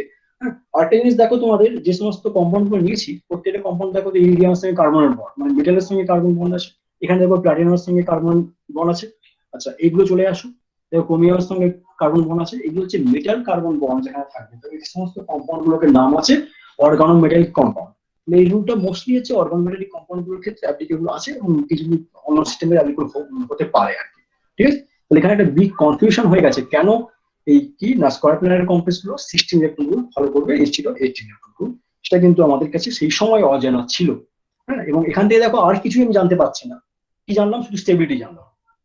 হ্যাঁ, একটা কমপ্লেক্স স্টেবল হবে কি হবে না সেটা শুধু জানতে পেরেছি, কিন্তু তার কমপ্লেক্স স্ট্রাকচার বলো, তার কালার বলো, বা তার ম্যাগনেটিক প্রপার্টি কি হবে সেটা কিন্তু এখনো পর্যন্ত আমাদের কাছে এই রুল থেকে অজানা। আচ্ছা, নেক্সট আমি চলে যাচ্ছি পাউলিং। হ্যাঁ, রিল্যাক্স পাউলিং কে না হলে তো হবে না। রিল্যাক্স পাউলিং হচ্ছে কেমিক্যাল বন্ডিং এর ফাদার অফ কেমিক্যাল বন্ডিং বলা হয়। উনি হচ্ছে নোবেল পেয়েছিলেন কেমিক্যাল বন্ডিং এর জন্য, এবং উনি পরবর্তীকালে শান্তি নোবেলও পেয়েছিলেন।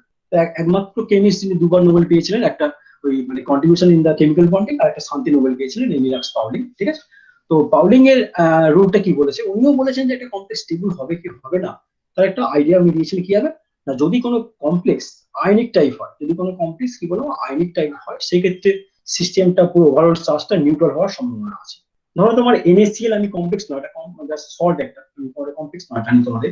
তাহলে সোডিয়ামটা দেখো ইউনি পজিটিভ আর Cl মাইনাসটা হচ্ছে ইউনি নেগেটিভ। তাহলে দুটোকে দেখো চার্জ ব্যালেন্স করছে। সেরকম করে যদি একটা হয়, এটা কোনো আয়নিক কমপ্লেক্স পায়, সেক্ষেত্রে সেই সিস্টেমটা ওভারঅল চার্জটাকে ব্যালেন্স করতে পারে। অথবা যদি কোনো সিস্টেমের ক্ষেত্রে কি না পাই ব্যাক বন্ডিং থিওরি থাকে, মানে পাই ব্যাক বন্ডিং হওয়ার সম্ভাবনা থাকে, সেক্ষেত্রে ওই কমপ্লেক্সটা হচ্ছে কি হতে পারে, স্টেবিলিটি পেতে পারে। সেটা কিভাবে ব্যাখ্যা করলাম, দেখো একটা জিনিস দিয়েছি আমি, মেটালের সঙ্গে কার্বনের যে কমপ্লেক্স গুলো হয়েছে তার একটা বন্ডিং দিয়েছি। এই বন্ডিংটা তোমরা আগের সেমিস্টারে হয়তো পড়ে আসতে পারো বা একটু জেনে নাও। এখানে দেখো সিওর, আমি বলেছিলাম সিওর তো এটা এমও দিয়েছি। দেখো এমোতে সিগমাটা বলছি sigma non bonding of carbon, সেটা হচ্ছে সিওর হোমো। দেখো এখানে দুটো ইলেকট্রন আছে, 2 ইলেকট্রন ডোনার।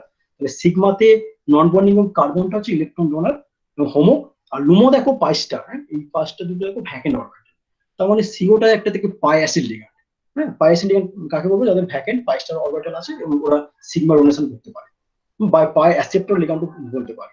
সেরকম করে সিও সঙ্গে NO প্লাস এগুলো হচ্ছে পাই অ্যাসিড লিগ্যান্ডের একটা এক্সাম্পল। তাদের ক্ষেত্রে প্রত্যেকের ক্ষেত্রে পাঁচটা অরবিটাল ভাগ থাকতে পারে, ভাগটা হবেই আর। তাহলে দেখো এখানে সিওর যে ইলেকট্রন হোমোটা আছে কোথায়, সিগমা নন বন্ডিং কার্বনে আছে, সেখান থেকে কি করছে ওই ইলেকট্রন ডোনার ও দিচ্ছে ওকে সুটেবল ভ্যাকেন্ট যে ডি অরবিটাল আছে, কোথায় আছে ডি স্কোয়ার বলতেও পারি এখানে মেটালের, সেখানে ইলেকট্রন দিচ্ছে।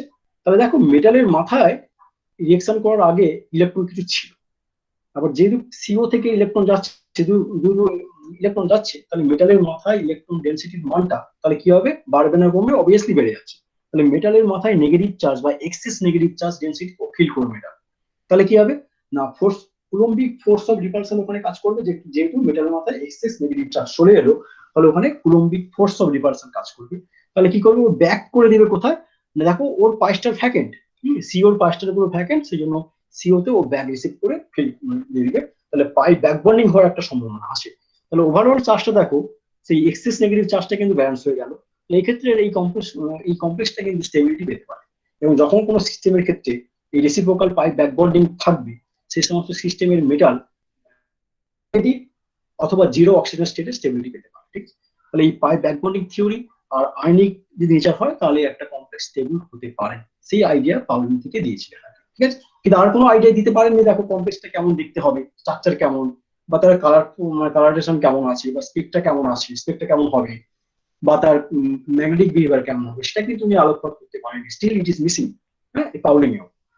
আচ্ছা, নেক্সট আমি ভিভিটি একটু একটু মনে হয় এটা বেটার মনে হয়, আমার one of the legendary work, সেটা ছেড়ে দিয়েও যদি ভিভিটি থিওরি আমি নিয়ে থাকি সেটা একটু বেটার মনে হয় অন্য থেকে, কারণ এখান থেকে তুমি স্ট্রাকচারটাকে প্রেডিকশন করতে পারবে। তো ওখানে কিন্তু যে লুইস অ্যাসিড বেস কনসেপ্টও আছে, ওখানে ইলেকট্রোনেগেটিভিটি কনসেপ্টও আছে, এবং শুধু নতুন করে কি এসছেন, হাইব্রিডাইজেশন কনসেপ্ট নিয়ে এসছেন। হাইব্রিডাইজেশন কনসেপ্ট ওখানে নিয়ে আসা হয়েছে। আর কি নিয়ে আসা হয়েছে, ওখানে একটা কোরিলেশন নিয়ে আসা হয়েছে with respect to magnetic value. সেই সময় আমাদের ওই ম্যাগনেটিজম কিভাবে বের করতে হয় সেটা মানে জানা ছিল, এবং সেই ম্যাগনেটিক ভ্যালু গুলো থেকে তার স্ট্রাকচারটা কি হবে সেটা একটা মোটামুটি আমরা ওই ভিভিটি করে একটা আইডিয়া পেতে পারি। ঠিক আছে, তো আমি তার আগে এটা তোমাদের হয়তো ভেসপার করতে গিয়ে তোমরা জেনেছো যে কোরিলেশন নাম্বার 2 লিনিয়ার, 3, 4, 5, 6 হলে কি হয়। 4 হলে যেমন আইদার sp3 বা টেট্রাহেড্রাল, অথবা তোমার dsp2 হতে পারে, বা যদি 5 থাকে তাহলে টিবিপি সেভ হতে পারে, স্কোয়ার বেস পিরামিড হতে পারে। হ্যাঁ, এরকম তোমাদের একটা জানা আছে, এটা আমি আর বলছি না, প্রত্যেকেরই জানা আছে। আচ্ছা, এবার আমি যাচ্ছি ওই ম্যাগনেটিক ভ্যালুটা বললাম, সেই জিনিসটা একটু ছোট করে একটু বলে নিই যে ব্যাপারটা কি। হ্যাঁ, আচ্ছা, তোমরা একটু ভাবো যে আমাদের ওই পৃথিবী সূর্যকে কেন্দ্র করে ঘুরছে, হ্যাঁ, সান ধরো ফিক্সড আছে, আর পৃথিবী তার চারদিকে ঘুরছে। তাহলে পৃথিবী যে সূর্যের চারদিকে একটা নির্দিষ্ট কক্ষপথে ঘুরছে, ওই যে মোশনটা, ওই মোশনটাকে আমি অরবাইটাল মোশন বলতে পারি। সেরকম করে একটা দেখো, একটা পজিটিভ চার্জ সেন্টারকে কেন্দ্র করে তার বস্তুকের যে ইলেকট্রন গুলো আছে সেটা হচ্ছে এরকম করে পজিটিভ চার্জকে কেন্দ্র করে হচ্ছে মুভ করতে পারে। তাহলে ওই যে মুভমেন্ট করছে, মুভ করছে, ওটাকে বলবো অরবাইটাল মোশন। তার জন্য একটা ম্যাগনেটিক ভ্যালু কন্ট্রিবিউট করতে পারে। আর একটা মোশন দেখো, পৃথিবী নিজের কক্ষপথ ঘুরছে, একটা জানো পৃথিবী নিজের কক্ষপথ ঘুরছে। বা তুমি ইলেকট্রনের ক্ষেত্রে দেখবে তোমরা পড়ে এসছো আলফা স্পিন অথবা বিটা স্পিন। আলফা স্পিন মানে কি, যেটা হচ্ছে তোমার ওই প্লাস হাফ, যেটা ওই ক্লকওয়াইজ রোটেশন, আর বিটা স্পিন মানে মাইনাস হাফ, তাই না? যাকে আপওয়ার্ড ডাইরেকশনে বলবো আলফা স্পিন, আর ডাউনওয়ার্ড ডাইরেকশনের স্পিনটাকে বলবো আমি বিটা স্পিন। ওই যে স্পিনটা, নিজস্ব স্পিনটা, ওই স্পিনটাকে বলবো spin of the motion, electronic spin of the motion. এই স্পিন অফ দ্য মোশনের জন্য একটা কন্ট্রোল করবে, সেটা হচ্ছে মিউ স্পিন অনলি বলা হয়। তাহলে ওই সময় শুধুমাত্র সেকেন্ড যেটা দিয়েছি, contribution due to spin of the electron, যেখান থেকে পাবো মিউ এসও, মানে স্পিন অনলি বলা হয়। এইটা একটা ছোট্ট একটা সুন্দর ফর্মুলা আছে, এটা কি না, √n × n+2, যেখানে nটা নাম্বার অফ আনফেল ইলেকট্রন। যদি কোনো সিস্টেমের নাম্বার অফ আনফেল ইলেকট্রন জানা থাকে, তাহলে তুমি সিস্টেমটা এই ইকুয়েশন, তার আগে এখানে বলে রাখি যে বিএম তার ইউনিট, বোর ম্যাগনেট্রন ইউনিট আছে। আচ্ছা, যদি কোনো সিস্টেমের আনফেল ইলেকট্রন সংখ্যা তোমার জানা থাকে, তাহলে তুমি সিম্পলিফাই এই ফর্মুলা ইউজ করে তার spin only form magnetic value কত আসবে তুমি বলে দিতে পারো। যদি 1 থাকে, যদি আনফেল সংখ্যা 1, সেক্ষেত্রে 1.73, 2 হয় 2.83, 3 হয় 3.87, আর 4 হয় 4.9, অবশ্য তার ইউনিটটা বিএম। ঠিক আছে, বা যদি 0 হয়, যদি কোনো সিস্টেমের ক্ষেত্রে আনপ্রেডিক্টেবল না থাকে, মানে যদি স্পিন গুলো পেয়ার অফ থাকে, সেক্ষেত্রে শুধু জানো যে সিস্টেম 0 হয়ে যাবে। আর 0 তখনই হয় যদি কোনো সিস্টেমে যে ডায়াম্যাগনেটিক ক্যারেক্টার পায়। আর যদি প্যারাম্যাগনেটিক ক্যারেক্টার পায়, সেক্ষেত্রে আমরা এই ভ্যালুগুলো পাবো। এবং যদি বলা হয় এই মুহূর্তে কোন সিস্টেম মানে স্পিন অনলি ফর্মুলা যদি 3.87 হয়, সেক্ষেত্রে নাম্বার আনপ্রেডিক্টেবল কত, রিপ্লাই করো চ্যাট বক্সে। যদি কোনো সিস্টেমের কি বললাম যে নিউ স্পিন অনলি ফর্মুলা দেওয়া আছে যে 3.87, তাহলে এই ফর্মুলা থেকে তুমি তার এনটা কত হবে, তুমি জাস্ট রিপ্লাই করো। জাস্ট করতে হবে না, জাস্ট রিপ্লাই করলে বুঝতে পারবো যে হ্যাঁ ইয়েস 3 হবে। ঠিক আছে, যদি বলা হয় 4.9, তাহলে সংখ্যাটা নিশ্চয়ই বুঝে যাবো আনপ্রেড সংখ্যাটা 4 আছে। শুধু এইটুকু ফান্ডামেন্টাল জিনিসটা তুমি একটু জেনে রাখো, কাজে লাগবে। তাহলে ভেসপার থিওরি থেকে কিভাবে স্ট্রাকচারটা এসছে সেইটা আমার একটু জেনে রাখি। তখন একটু বলে রাখি যে সেই সময় কিন্তু ওই সিও বা এনও বা এনও প্লাস যে পাইএসিল লিগ্যান্ড বা স্ট্রং ফিল্ড লিগ্যান্ড, সেই ধারণা কিন্তু তখন ছিল না। বা জল বা হ্যালাইড গুলো যে উইক ফিল্ড লিগ্যান্ড, সেই ধারণা কিন্তু ছিল না। তখন কি হয়েছিল, তখন এই ম্যাগনেটিক ভ্যালু গুলো পেয়েছিলাম, সেইগুলোকে কাজে লাগিয়ে কিন্তু স্ট্রাকচারটা কাজ করার চেষ্টা করেছিল ভিভিটি থেকে। ঠিক আছে, তো আমি এটা কমপ্লেক্স যাচ্ছি, ওটা কি না, কোবাল্ট হেক্সাইমিন +3। হ্যাঁ, কোবাল্ট হেক্সাইমিন +3, সেখানে দেখো সিস্টেমে দেখো 6খানা লিগ্যান্ড আছে, তাহলে এখানে বুঝে গেছি যে কোরেশন নাম্বার 6। আচ্ছা, কোবাল্টের অক্সিজেন স্টেট কত? আমি যদি মনে করি যে অক্সিজেন স্টেটটা জানি না কোবাল্টে, তাহলে নিশ্চয়ই তুমি ক্যালকুলেট করতে পারবে। সেটা কিভাবে ক্যালকুলেট করবে? ধরে নিচ্ছি কোবাল্টের অক্সিজেন স্টেট এক্স। ওকে, আচ্ছা এই অ্যামোনিয়া তো নিউট্রাল লিগ্যান্ড, সেক্ষেত্রে কন্ট্রিবিউশন থাকে 0। তাহলে এক্স প্লাস 6 × 0 সমান কত হবে না হচ্ছে +3। তাহলে এখান থেকে এক্স সমান কত হবে না অবভিয়াসলি +3। তাহলে কোবাল্টটা হচ্ছে কত? কোবাল্টের অক্সিজেন স্টেট এখানে +3। আচ্ছা, কোবাল্ট 2 ছিল আমার, দেখো আমার তোমাদের যেটা টুকটু বলেছিলাম, তোমরা খাতার মধ্যে মনে হয় দেখেছো। কোবাল্ট 2 দেখো, কোবাল্ট 2 ছিল +2 দিয়ে D7 সিস্টেম। তাহলে কোবাল্ট 3 কত হবে? 1 বিয়োগ করবো, D6 চলে আসবে। তাহলে এখান থেকে আমি দেখো, দেখো কোবাল্ট হচ্ছে 3D6 ইলেকট্রনিক কনফিগারেশন পেয়ে গেছে, ঠিক আছে। এইবার দেখো, আমরা তোমাদের রেড কালার যেগুলো আছে এগুলো তোমাকে সাপ্লাই করে দিয়েছি। সাপ্লাই করতে সেই সময় জানা হয়ে গেছে যে এই কমপ্লেক্সে ম্যাগনেটিক ভ্যালু কি, ডায়াম্যাগনেটিক। ডায়াম্যাগনেটিক মানে কোনো আনপেয়ার নেই, সবগুলো স্পিন পেয়ার আপ করে আছে, তাহলে নিউ স্পিন অনলি ভ্যালু 0। তাহলে এটা আমাদের কাছে সাপ্লাই, তোমার কাছে সাপ্লাই। এইটাকে, এই জিনিসটাকে কাজে লাগিয়ে আমাকে ভিডিও থেকে তার স্ট্রাকচার কি হবে আমাকে বের করতে হবে। তো দেখো, তাহলে কোবাল্ট 3 ইলেকট্রন বিন্যাস করতে গেলে দেখো এখানে, তাহলে দেখো একটা করে ইলেকট্রন ফার্স্টে প্লেস করবো ডিজেনারেট অরবিটালের মধ্যে, ডিতে 3D-তে। একটা, দুটো, তিনটে, চারটে, পাঁচটা, এই পাঁচটা হয়ে গেল, আর কোনো জায়গা নেই, তখন ডিতে দিয়ে এই প্রথমটা আবার ফিরে আসবে। তাহলে এইভাবে দেখো একটা, দুটো, তিনটে, চারটে, কোবাল্ট 3 যখন কমপ্লেক্স করার আগে, তাহলে দেখো তোমার 4খানা ইলেকট্রন কিন্তু এখানে কিন্তু মানে কি আনফেড ইলেকট্রন আছে। তাহলে 4খানা যদি আনফেড ইলেকট্রন থাকে, তাহলে সেই সিস্টেমটা কিন্তু প্যারাম্যাগনেটিক হওয়ার কথা, এবং তার ভ্যালু নিশ্চয়ই পাবে। তুমি যদি ভ্যালু পাবে তোমার চাপ থাকলে 4.9, কিন্তু তুমি দেখো এই কমপ্লেক্সের ভ্যালু দেখো তোমার 0, তার মানে কি ডায়াম্যাগনেটিক। তাহলে স্পিন গুলো নিশ্চয়ই পেয়ার আপ করে গেছে। তো দেখো সেই জন্য এই আনফেড ইলেকট্রন গুলোকে আমি কি করলাম, আমরা পেয়ার আপ করে নিলাম। যেই মাত্র পেয়ার আপ করলাম, দেখো আমার ডিতে, 3D-তে দেখো 2খানা অরবিটাল ফাঁকা পেয়ে গেছি। আচ্ছা, এস এর একটা 4s থেকে একটা অরবিটাল ফাঁকা। আচ্ছা, 4p থেকে দেখো দুটো, তিনটে অরবিটাল ফাঁকা। তাহলে দেখো এখান থেকে এই অ্যামোনিয়া লিগ্যান্ড গুলো জাস্ট এখানে অ্যাড করে দাও। দেখো D2, এই D2sp3, D2sp3 হাইব্রিডেশন পেয়ে গেছি। D2sp3 হলে আমরা জানি এটা হচ্ছে বা কি হয় না অক্টাহেড্রাল জিওমেট্রিকে রিপ্রেজেন্ট করছে। এবং দেখো এই ডিটা কোনটা, কোন ডি, দেখো 3D ইউজ করেছে কিন্তু 4D আসেনি। যদি কোনো সিস্টেমের ক্ষেত্রে ওই ইনার যে ডিটা আছে সেটা যদি ইউজ করে, সেক্ষেত্রে সেটাকে বলবো আমি ইনার অরবিটাল কমপ্লেক্স। আর যদি কোনো সিস্টেমের ক্ষেত্রে ওই বহিস্থ যে ডিটা আছে মানে 4D ইউজ করে, সেক্ষেত্রে আমরা আউটার অরবিটাল সিস্টেম, ঠিক আছে। তাহলে এখান থেকে দেখো আমার সিস্টেমের হাইব্রিডেশনটা কি পেলাম, D2sp3 এবং প্রেডিক্টেড জিওমেট্রি কত হবে, অক্টাইডাল। আচ্ছা, এখানে আরেকটা জিনিস বলেছি, লো স্পিড। এলো তোমার এর পরবর্তীকালে পড়বে। লো স্পিন কথার মানে হচ্ছে lowest number of unpaired electron. আর একটা কথা পড়বে যে হাই স্পিন, HS মানে কি, highest number of unpaired electron. দেখো এখানে সিস্টেমের ক্ষেত্রে কোনো আনপেয়ার ইলেকট্রন নেই কমপ্লেক্সে, সেই জন্য lowest number of unpaired electron সেটাকে আমি বলতে পারি লো স্পিন।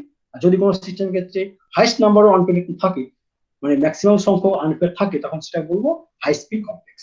এই যে কমপ্লেক্সটা অক্টাহাইড্রাল কমপ্লেক্স, এবং ডায়ামিটার অলরেডি আমার আগে বলেছি, এবং তার সঙ্গে এটা হচ্ছে কি লো স্পিন কমপ্লেক্স, ঠিক আছে। তোমরা এইটা করো, নিজেরা ওইভাবে ফলো করে করো। আমি কোবাল্ট হেক্সাফ্লুরো এই -3 নিয়েছি, সেই কমপ্লেক্সটা আমি তোমাদের বলে দিচ্ছি যে মিউ স্পিনলের ভ্যালুটা হচ্ছে 4.9 BM। মানে তাহলে ভ্যালু আছে মানে ডায়াম্যাগনেটিক নট, সিস্টেমটা প্যারাম্যাগনেটিক। তাহলে এই জিনিসটাকে কাজে লাগিয়ে এবং তার ডিলেকট্রন সিস্টেমটা কত সেটা জেনে নিয়ে আমি তোমরা জাস্ট বের করো সিস্টেমের প্রেডিক্টেড জিওমেট্রি কি হবে, ঠিক আছে, দিয়ে আমাকে রিপ্লাই করো। যদি ওখানে করা আছে তোমরা নিজে থেকে খাতার মধ্যে একটু করে দেখো যে তোমরা মিলাতে পারছো কিনা।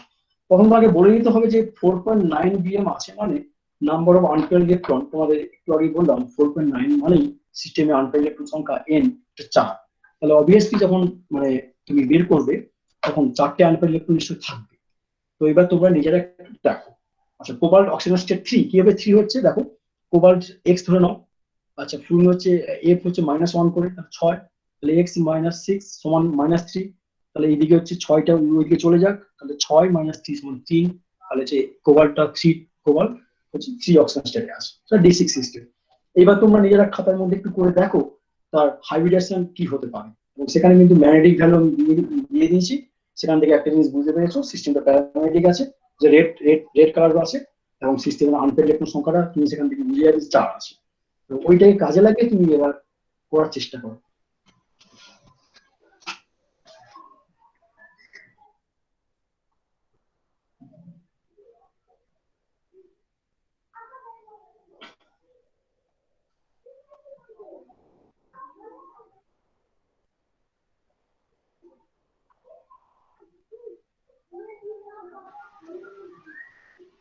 যে আমাকে চ্যাট বক্সে রিপ্লাই করতে পারেন।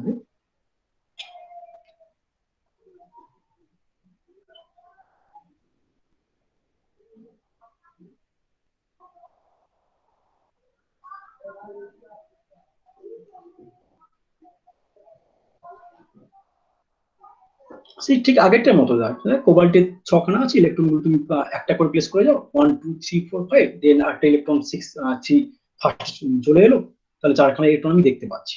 হ্যাঁ, দেখো আমার ভ্যালুটাও 4 সঙ্গে ম্যাচ করছে, তাহলে আমার কোনো পেয়ার আপ করার কোনো দরকার নেই এখানে। হ্যাঁ, এখানে কোনো পেয়ার আপ করার কোনো দরকার নেই।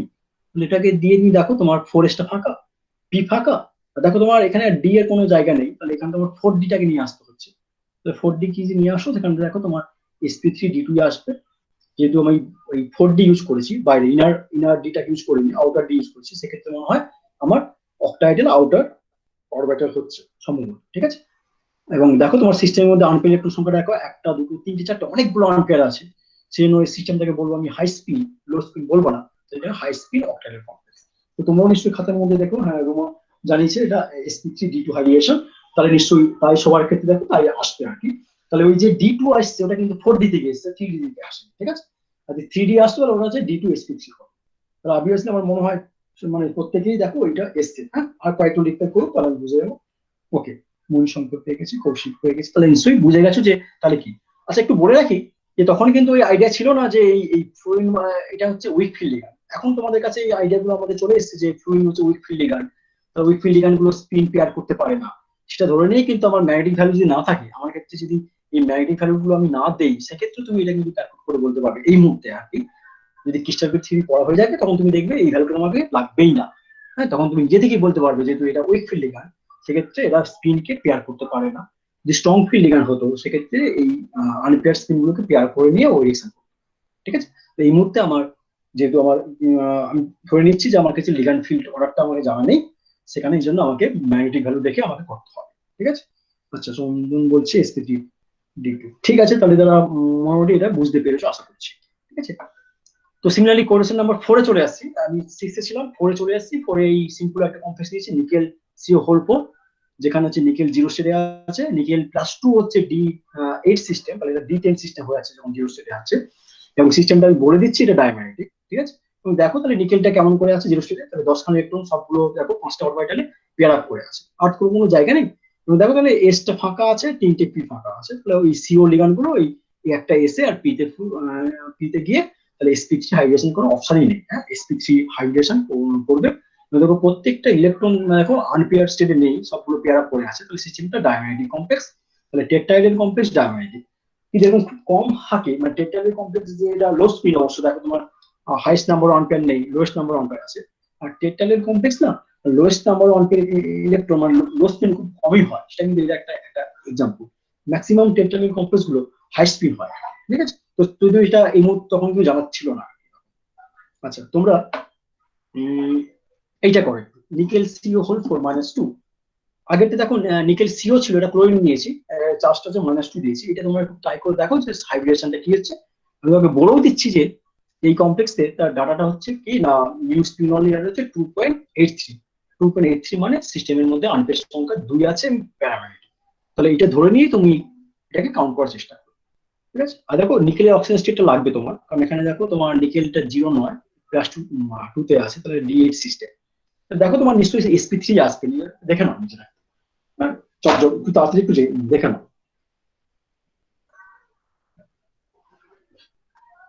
আমি বলছি আজকে আমি কোর ওই মানে সিএফটি তে যাচ্ছি না, তার আগে ওই ফান্ডামেন্টাল গুলো নিয়ে আলোচনা করছি, তারপরে আমি কোর টপিকে যাবো নেক্সট ক্লাসে।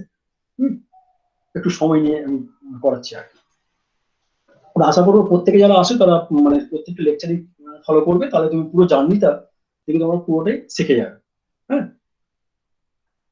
আমি চেষ্টা করবো তোমাদের ডিটেলসেই পড়াবো, আর প্রত্যেক দিনের পিপিটি গুলো আমি একটু পরে তোমাদের শেয়ার করে দেবো শেয়ারের মাধ্যমে। আচ্ছা, sp3 তাহলে হাইব্রিডেশন। ঠিক আছে, টেট্রাহেড্রাল জিওমেট্রি পেয়ে গেছো, আর এক দুজন রিপ্লাই করলে বুঝতে পারবো।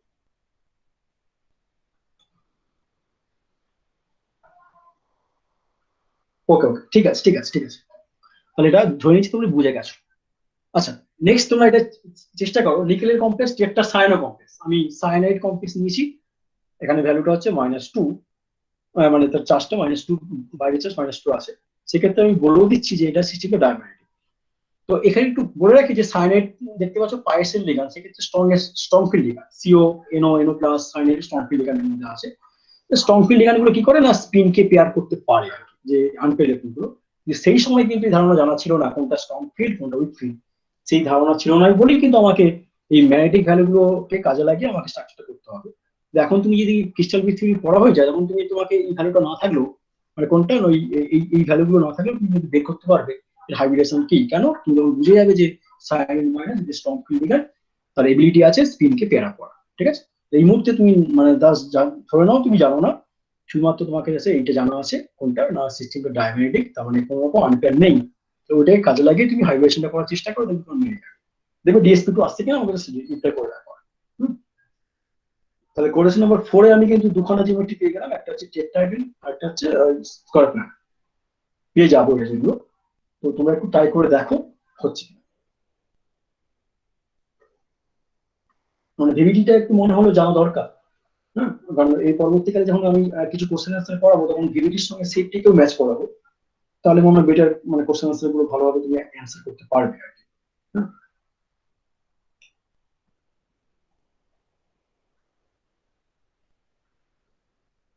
আচ্ছা, DSP2 এসে গেছে দেখো।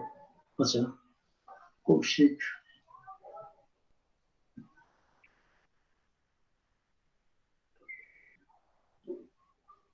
বিনোদ একটু রিপ্লাই করো।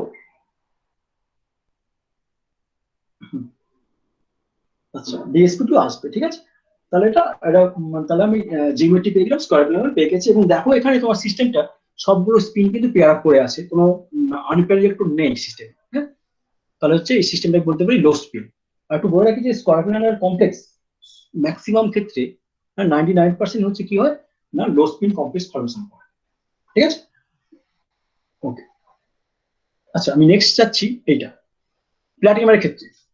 আচ্ছা, প্লাটিনাম টেট্রাক্লোরো, এটা -2 আছে, এইটা তোমরা একটু ট্রাই করে দেখো। এখানে বলে রাখি যে প্লাটিনাম টেট্রাক্লোরো -2, আর এর সঙ্গে দেখো রিলেশন থাকে তোমার প্রায় নিকেলের ক্ষেত্রে, এবং নিকেল টেট্রাক্লোরো -2, দুটো দেখতে প্রায় দেখতে স্ট্রাকচার একই রকম। এবং দেখো নিকেলটা হচ্ছে ওই 3D, আর প্লাটিনামটা হচ্ছে ওই সেম গ্রুপে আছে, 5D তে আছে। ঠিক আছে, কিন্তু দেখো দুটো জিওমেট্রি তো আলাদা, sp3 ছিল, টেট্রাহেড্রাল ছিল, আর এটা দেখো তোমার যেটা বেরোবে দেখো সেখানে কোনটা না DSP2 হয়ে গেছে স্কয়ার। তার মানে কি সেম লিগান্ড নিচ্ছি, কিন্তু মেটাল দুটোকে চেঞ্জ করলাম। মেটালটা হচ্ছে একই সিরিজে আছে, 3D 4D 5D সিরিজের মেটাল এটা। তাহলে দেখো জিওমেট্রি কিন্তু চেঞ্জ হয়ে গেল, যদিও সেইটা কিন্তু তখন জানা ছিল না, যখন ভিভিটি যখন শুরু করে তখন কিন্তু জানা ছিল না যে ওখানে ওই মেটাল 3D 4D 5D সিরিজের কি রোল আছে আর কি, প্রত্যেকে যে আলাদা আলাদা রোল আছে প্রত্যেকটা সিরিজে, সেটা কিন্তু জানা ছিল না। কি তোমাকে আমি জাস্ট বলে দিচ্ছি যে এই প্রত্যেকের ম্যাগনেটিক ভ্যালুটা আমি বলে দিলাম যে এখানে ডায়াম্যাগনেটিক। তো ডায়াম্যাগনেটিক ধরে নিয়ে তুমি এটা করো, করলে দেখবে তোমার কি আসছে। তখন কিন্তু 3D 4D 5D মানে ডাউন দা গ্রুপ যখন নামছি, তখন ওই অ্যাটমিক অরবিটাল সাইজ বাড়ার সঙ্গে সঙ্গে হ্যাঁ কি চেঞ্জ হচ্ছে সেটা কিন্তু তখন জানা ছিল না। হ্যাঁ,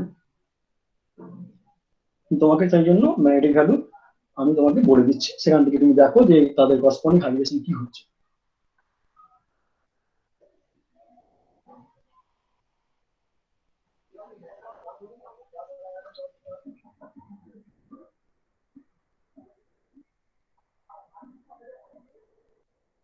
DSP2 এসছে, দেখো তোমার নিকেল সিরিজে, দেখো নিকেল সিরিজে, হ্যাঁ নিকেল 2 এর সঙ্গে দেখো 3D নিকেল, তারপর দেখো এটা তোমার প্লাটিনাম থেকে 5D তে আসে। তো 3D 4D 5D down the গ্রুপে নামছো, সেক্ষেত্রে কমন লিগান্ড মানে ক্লোরিন লিগান্ড ছিল, নিকেল Cl4-2 তোমার কি এসছে না টেট্রাহেড্রাল ছিল। কিন্তু প্লাটিনামের ক্ষেত্রে একই একই লিগান্ড ইউজ করে আমরা কিন্তু পাচ্ছি DSP2 হাইব্রিডেশন স্কয়ার প্ল্যানার জিওমেট্রি। হ্যাঁ, জিনিসটা চেঞ্জ হয়ে গেছে, কিন্তু সেটা কিন্তু তখন জানা ছিল না কি রোল। তাহলে ভিভিটির একটা ড্রব্যাকস কিন্তু এখানে পেয়ে গেলাম, যে ওই মানে অ্যাটমিক অরবিটাল সাইজ বাড়ার সঙ্গে সঙ্গে হ্যাঁ কিভাবে জিওমেট্রি চেঞ্জ হচ্ছে ওটা কিন্তু সেই সময় আমাদের কাছে জানা ছিল না। তো ঠিক আছে, সবাই তাহলে DSP2 এসছে। তো এই মুহূর্তে একটু বলে রাখি যে একটু জাস্ট তোমাদের আইডিয়ার জন্য বলে রাখি যে 3D সিরিজ ছিল তোমার নিকেল 2, আর প্লাটিনামটা হচ্ছে দেখতে পাচ্ছ 5D সিরিজ। তো যত আস্তে আস্তে ডাউন দ্য গ্রুপ নামছো ডি অরবিটাল সাইজটা বেড়ে যাচ্ছে। ঠিক আছে, তোমাদের কাছে এইটা একটু জানা আছে যে তাহলে সাইজ বাড়ছে মানে ডিফিউজনেস বেড়ে যাচ্ছে। তাহলে তোমার যে ডিফেক্টিভ মনে হয় পড়েছে অ্যাটমিক স্ট্রাকচারে, জেড স্টার, সেটা সমান জেড মাইনাস সিগমা। সিগমা হচ্ছে স্ক্রিনিং কনস্ট্যান্ট।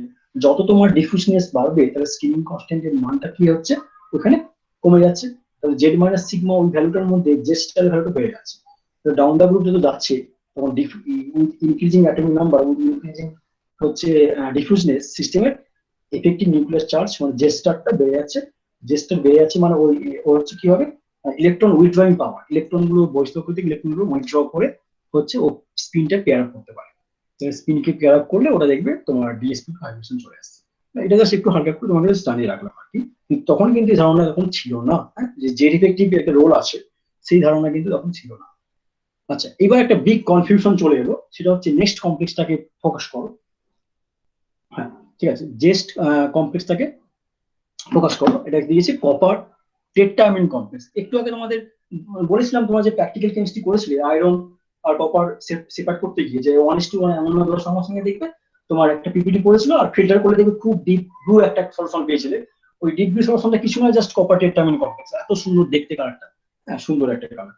তুমি হাতে নাতে তৈরি করতে পেরেছিলে কিন্তু তোমরা হয়তো এটাকে হয়তো লক্ষ্য করে দেখো।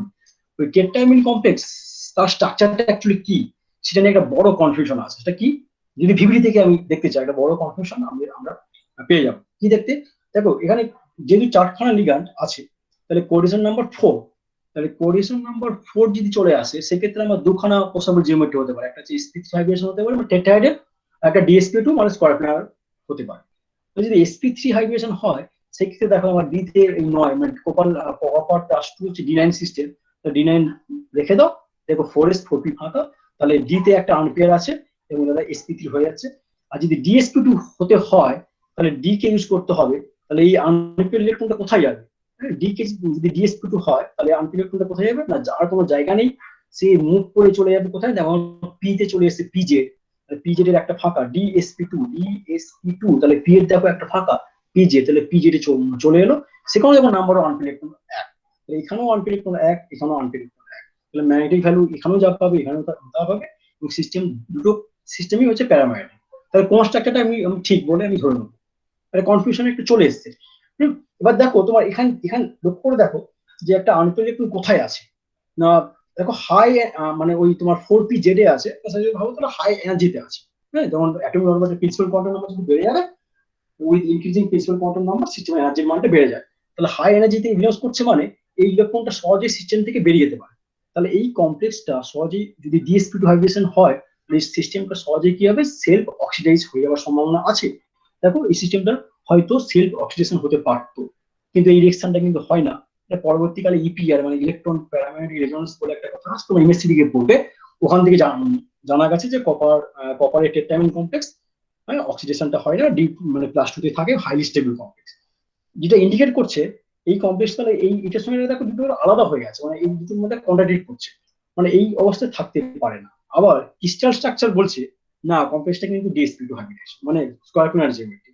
আর ক্রিস্টাল স্ট্রাকচার মানে বলেছে মানে ওটাকে আমাকে মেনে নিতেই হবে।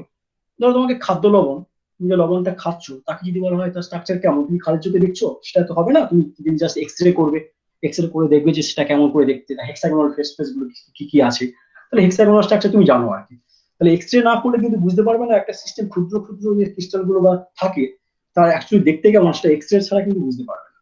সেজন্য ওই ক্রিস্টাল স্ট্রাকচার হচ্ছে এক্সরে করে করা হয়। এই ক্রিস্টাল স্ট্রাকচার কিন্তু বলেছে ওই সিস্টেমের হচ্ছে জিওমেট্রিক না dsp2 হাইব্রিডেশন। আর যদি dsp2 হাইব্রিডেশন হয় সেক্ষেত্রে আনপেয়ার ইলেকট্রনটা ভিভিটি অনুযায়ী, এখন ভিভিটি কোথায় আছে না হাই মানে এনার্জিতে আছে, মানে 4p জেডে আছে, যেটা সহজেই কিন্তু অক্সিডেশন হতে পারতো সেটাও কিন্তু হচ্ছে না জানা গেছে। তো দুটো ঘটনা কিন্তু একে অপরের অপোজিট বলছে আর কি। বিগ একটা কনফিউশন পেয়ে গেছি, সেটা কিন্তু ভিভিডি বলতে পারেনি। এবং পরবর্তীকালে হাগিন্স বলে একটা সায়েন্টিস্ট ছিলেন, উনি এটাকে বলতে চেষ্টা করেছিলেন যে এই ডি তে রেখে যদি আমি হাইব্রিডেশন করি তাহলে এটা হচ্ছে sp2d হাইব্রিডেশন হওয়ার সম্ভাবনা আছে। তো এখানে একটা বিগ কনফিউশন চলে এসেছে স্ট্রাকচারটা আপনি কি হবে এবং কেমন কি হবে, ঠিক আছে। তো সেটা একটা মানে ঠিক বলতে পারছে না ভিভিডি। তো এখানে কনফিউশন কি, ভিভিডি একটা বলেছিল কি বলেছিল না হাইব্রিডেশন কনসেপ্টে দেখো প্রত্যেকটা হাইব্রিড অরবিটাল গুলো দেখো সেম এনার্জিতে আছে। হ্যাঁ, প্রত্যেকটা হাইব্রিড অরবিটাল বিয়োগ সেম এনার্জি। তাহলে কি যখন লিগ্যান্ড অ্যাপ্রোচ করছে তাহলে কি ডি অরবিটাল গুলো একই রকম থাকবে, ডিজেনারেট থাকবে, মানে যেখানে ছিল সেরকম থাকবে না, তাই এনার্জি গুলো রিডিস্ট্রিবিউশন করবে, ডিস্ট্রিবিউশন হবে। তো সেই আইডিয়া কিন্তু ভিভিডি বলতে পারে। অলরেডি যখন সেফটি একটু পড়া হবে তখন দেখবে যে ডি গুলো লিগ্যান্ড অ্যাপ্রোচ করলে ডি অরবিটাল গুলো স্প্লিটিং করে দেয় আর কি, ডিজেনারেট থাকে না। তো লস অফ ডিজেনারেসি লস করে। তাহলে ওই আইডিয়াটা কিন্তু ভিভিডি বলতে পারেনি, এটা একটা বিগ প্রবলেম এখান থেকে বেরিয়ে এসছে। তাহলে ওই এটা বলতে পারে। আর পরবর্তীকালে এটাও দেখা গেছে যে কপারের যে প্লাস্টোস আছে না, কপার প্লাস্টোর মধ্যে একটা ডিস্টরশন, মানে যেটা মানে ওই জন্টলা ডিস্টরশন একটু হেডিং এ বলেছিলাম, ওই রকম একটা কিছু ডিস্টরশন আছে। ওই ধরনের কোনো ডিস্টরশন কিন্তু ভিভিডি বলতে পারে। ঠিক আছে, তাহলে ভিভিডি কি কি বলতে পেরেছিল, একটা তার একটু তোমার ভিভিডি স্ট্রাকচার বলতে পেরেছে, কিছুটা হলো এই মানে স্পিন অনলি ফর্মুলা ইউজ করে তার ম্যাগনেটিক ভ্যালুস তুমি কোরিলেট করতে পেরেছে। কিন্তু সিস্টেমের কালারটা কিন্তু এখনো অধারা, সিস্টেমটা কেমন হবে সেটা কিন্তু এখনো জানতে পারিনি। সিস্টেমটা ডিজেনারেট মানে D orbital ligand field ligand যখন অ্যাপ্রোচ করবে সেটা স্পিড করবে কিনা সেটা আমাদের কাছে অজানা ছিল ভিভিডির কাছে, এবং সিস্টেমে কোনো ডিস্টরশন আছে কিনা সেটা কিন্তু ভিভিডি বলতে পারে।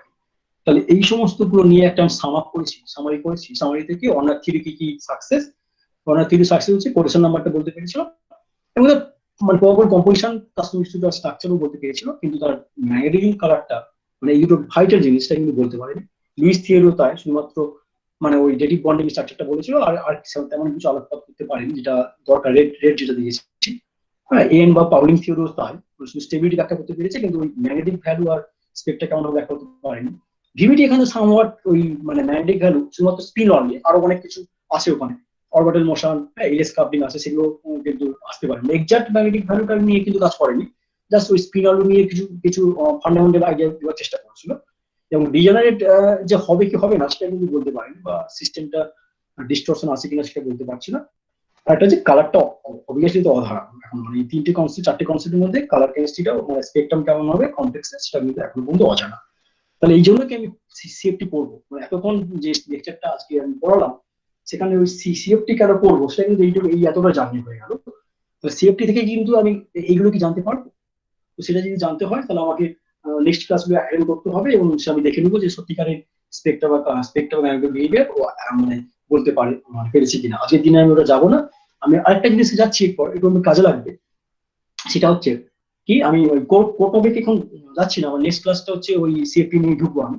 তার আগে আমি দেখে নেবো যে প্রত্যেকটা অরবিটাল যে এসপি বা ডি বলো সেটা কেমন দেখতে, এবং তার সেন্টার ইনভার্সন বা কিছু সেন্টার আছে কিনা। তোমরা কেমিক্যাল বন্ডিং করতে গিয়ে মনে হয় সেখানে যে কোনো ইমোস থিওরি পড়েছো, জি পড়েছো, ইউ পড়েছো। হ্যাঁ, জি মানে জেরেড মানে ইভেন্ট ফাংশন বলা হয়, ইউ মানে আনজেরেড মানে আনইভেন্ট ফাংশন বলা হয়, অড ফাংশন বলা হয়। এই কনসেপ্ট গুলো কেমন করে এসছে এটা একটু দেখে নেই যে এখানে ঠিকঠাক আছে কিনা। তো আমার জানা আছে এস অরবিটাল স্ফেরিক্যালি সিমেট্রিক, সিমেট্রিক্যাল। সেখানে দেখো তুমি যে সেন্টার থেকে যদি তোমার এখানে যাও, আচ্ছা এখান থেকে যদি উল্টো দিকে যাও তাহলে তুমি আই পেয়ে, বা যে কোনো জায়গায় এখান থেকে যদি উল্টো দিকে যাও এখানে একটা তুমি দেখো সেন্টার ইনভার্সন আছে। তাহলে এস অরবিটালের ক্ষেত্রে একটা সেন্টার ইনভার্সন আছে। তাহলে আমি কোশ্চেন করবো সেন্টার ইনভার্সন আছে কি, যদি দেখি ইয়েস থাকে তাহলে সিস্টেমটাকে বলবো জেড জি থাকবে, আর যদি বলি না তাহলে আমার জি থাকবে না। তাহলে এস অরবিটাল দেখতে সিমেট্রিক, স্ফেরিক্যালি সিমেট্রিক্যাল, সেখানে জি পেয়ে যায়। পি দেখো ডাম্বেলসে, ঠিক আছে, সেখানে দেখো তোমার দুটো লুপ নিয়েছি, দেখো সেন্টার থেকে আমি দুটো আলাদা কালার করেছি। হ্যাঁ, দুটো আলাদা কালার করেছি, সেন্টার থেকে যাও একদিকে যাও পজিটিভ চার্জ, ঠিক উল্টো দিকে নিয়ে আসো দেখো নেগেটিভ চার্জ। তাহলে সেন্টার ইনভার্সন আছে, দেখো না, কেন না, এখানে পজিটিভ চার্জ, যদি এখানে পজিটিভ থাকতো তবেই আই থাকতো, যেহেতু নেগেটিভ আছে তাহলে সেন্টার থেকে পজিটিভ চার্জ আর নেগেটিভ চার্জ পাচ্ছি, যেখানে কোনো রকম আই নেই। ঠিক সেখানে দেখো, এখানে দেখো মানে পি ওয়াই এ দেখো ওয়াই এক্স ধরেছি, এখানে দেখো সেই পজিটিভ নেগেটিভ উল্টো দিকে আছে, তাহলে সেন্টার ইনভার্সন নেই। যদি ইনভার্সন থাকতো তাহলে দুটো সেম সাইন হতো। ঠিক আছে, তাহলে পি অরবিটালের মধ্যে কোনো সেন্টার ইনভার্সন নেই, তাহলে আই যদি না থাকে সেক্ষেত্রে আমি ইউ দ্বারা প্রকাশ করবো। আর পি দেখো তিনটে সাবসেল আছে, p x p y p z, সেজন্য অরবিটাল ডিজেনারেসি 3 বা ট্রিপলি ডিজেনারেট বলা হয়।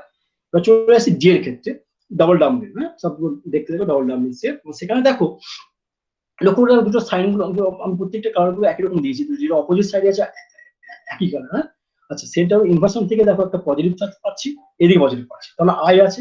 আবার সেন্টার ইনভার্সন থেকে এইদিকে যাও নেগেটিভ, এইদিকে যাও নেগেটিভ, তাহলে এটা হচ্ছে একটা আই কে ইন্ডিকেট করছে, সেন্টার ইনভার্সন আছে। তাহলে ডি এর মধ্যে কিন্তু আই থাকার সম্ভাবনা আছে, এবং আছেই আর কি।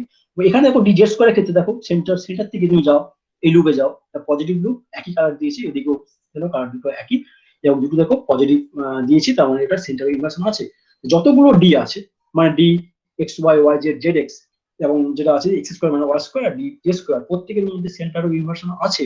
D orbital having center of inversion, সেজন্য এটাকে জি বলতে পারি, জি সিমেট্রি আছে, ঠিক আছে। এবং ডি অরবিটাল গুলো যেহেতু 5খানা সাবসেট, সেজন্য আমি 5-fold ডিজেনারেট এটাকে বলতে পারি এই মুহূর্তে, ঠিক আছে। তো এটা একটা আইডিয়া, এটা পরবর্তীকালে আমাদের যখন কম্পোজ করাবো ওই জি বা ইউ একটা কনসেপ্ট আসবে, সেটা একটু আমি নেক্সট দিনও আলোচনা করবো সেটা নিয়ে। হ্যাঁ, কখনো টি আসবে, কখনো ইউ আসবে, কখনো T1 আসবে, কখনো T2 আসবে, সেগুলো নিয়ে একটু আলোচনা করবো নেক্সট দিন ক্লাসে, ঠিক আছে। ওকে, একটু আর একটু বলে রাখি, সেটা হচ্ছে এটা যে ডি জে স্কোয়ার যে অরবিটালটা আমরা দেখেছি, হ্যাঁ, এই যে ডি জে স্কোয়ারটা আমরা দেখি, এটা কিন্তু অ্যাকচুয়ালি পিওর অরবিটাল নয়, যে linear combination of d J square minus x square and d x z square minus y square, মানে ডি জে স্কোয়ার অরবিটালটা হচ্ছে লিনিয়ার কম্বিনেশন অফ এই দুটো অরবিটালকে লিনিয়ার কম্বিনেশন করলে কিন্তু এটা পাওয়া যায়। এটা কিন্তু পিওর নয়, এটা কিন্তু হাইব্রিড টাইপের একটা অরবিটাল। হ্যাঁ, সেখানে দেখবে কখনো কোনো কোনো বইতে দেখবে তোমার ডি জে স্কোয়ারকে কিন্তু 2 z square minus x square minus y square, তাহলে তুমি যে এটাকে যোগ করে দাও না, যোগ করে দেখো জে স্কোয়ার মানে 2 z square minus x square minus y square, কিন্তু এটাই পাবে আর কি। কোনো কোনো বইতে দেখবে এটা হিসেবে এরকম হিসেবে মানে বলা আছে, এটা মানেই হচ্ছে বুঝে নিতে হবে যে এটা ডি জে স্কোয়ার অরবিটাল, ঠিক আছে। তাহলে ডি জে স্কোয়ার হচ্ছে linear combination of this two orbital. আর একটু বলে রাখি যে যে সমস্ত অরবিটাল গুলো ডি গুলো আমি লিখেছি, দেখো প্রত্যেকটার মধ্যে এটা দেখো d x y y z z x, সেগুলোর মধ্যে দেখো তার যে লুপস গুলো আছে, লুপস গুলো হচ্ছে ইন বিটুইন দ্য অ্যাক্সিস। দেখো ইন বিটুইন দ্য অ্যাক্সিস মানে এই একটা অ্যাক্সিস এক্স অ্যাক্সিস, এই একটা জেড অ্যাক্সিস, দেখো তার যে লুপ গুলো কোন রকম করে তাকে মানে বাইসেক্ট করে যাচ্ছে না। কিন্তু এখানে দেখো তোমার জে স্কোয়ারের ক্ষেত্রে দেখো যে লুপটা আছে, এই যে লুপটা দেখতে পাচ্ছি, দেখো জেড অ্যাক্সিস বরাবর কাছে মানে অ্যালং দ্য অ্যাক্সিস, অথবা এখানে দেখো ডি এক্স স্কোয়ার মানে ওয়াই স্কোয়ার, সেখানে দেখো অ্যালং দ্য অ্যাক্সিস বরাবর আছে। তো যেইগুলো অ্যালং দ্য অ্যাক্সিস বরাবর আছে, সেইগুলো থেকে কি লিগ্যান্ড গুলো অ্যালং দ্য অ্যাক্সিস বরাবর অ্যাপ্রোচ করে। তাহলে অ্যালং দ্য অ্যাক্সিস বরাবর যদি অ্যাপ্রোচ করে, তাহলে মেটাল লিগ্যান্ড ইন্টারঅ্যাকশন মানটা সবসময় হাই। অ্যালং দ্য অ্যাক্সিস বরাবর যদি কোনো লিগ্যান্ড অ্যাপ্রোচ করে, সেক্ষেত্রে মেটাল লিগ্যান্ড ইন্টারঅ্যাকশন সবসময় হাই হয়। আর যদি ইন বিটুইন দ্য অ্যাক্সিস বরাবর করে, সেক্ষেত্রে মেটাল লিগ্যান্ড ইন্টারঅ্যাকশনের মানটা কমে যায়, কারণ সেক্ষেত্রে ডাইরেক্টলি ফেস করে না, ঠিক আছে। তাহলে এই জিনিসটা আমি জাস্ট বলে রেখেছি, যদি অ্যালং দ্য অ্যাক্সিস যে লুপগুলো কাজ করবে, সেই লুপগুলোর ক্ষেত্রে মেটাল লিগ্যান্ড ইন্টারঅ্যাকশনের মানটা ম্যাক্সিমাম হবে, আর যেগুলো in between the Axis loop থাকবে, সেইগুলোর ক্ষেত্রে মেটাল লিগ্যান্ড ইন্টারঅ্যাকশনের মান মিনিমাম হবে। তাহলে এটা একটা জাস্ট ডি অরবিটাল এবং যেটা কেমন দেখতে এসপিডি, তাদের জি আছে কি নেই তার একটা ফান্ডামেন্টাল আইডিয়া একটা দিলাম। আরেকটা আইডিয়া লাগবে, এটা কোয়ান্টাম মেকানিক্স থেকে আবার নিয়েছি, এবার ফিউচারে আমার মানে যখন সামনের যে ক্লাসটা করবো, মানে পরে যে ক্লাসটা করবো, সেখানে আবার এটা একটু কাজে লাগবে আর কি। তো সেটা একটু আলোকপাত করতে চাই, জন্য একটু কঠিন মনে হলো, একটু তোমার দেখে নেওয়া। তো আমার যে সমস্ত অরবিটাল গুলো আমরা দেখি যে এটা স্ফেরিক্যালি সিমেট্রিক্যাল, ওটা ডাম্বেল ডাবল ডাম্বেল, ওগুলো কিভাবে আসে, ওটা কিভাবে আসে না আমাদের ওই মানে সরেঞ্জার যে ওই ইকুয়েশন আছে, সেখান থেকে দেখবে আমার এই যে ইকুয়েশন ফর্মটা আছে, একটা রেডিয়াল পার্ট আছে, একটা দেখবে অ্যাঙ্গুলার পার্ট আছে। রেডিয়াল অ্যাঙ্গুলার পার্ট থেকে কিন্তু ওই জন্য সাইড মানে শেপ যদি আসে, শেপ পার্টটা হচ্ছে অ্যাঙ্গুলার পার্ট থেকে আসে, কেমন দেখতে হবে, আর সাইজ যদি দেখতে হবে তাহলে রেডিয়াল পার্ট থেকে আসবে, ঠিক আছে।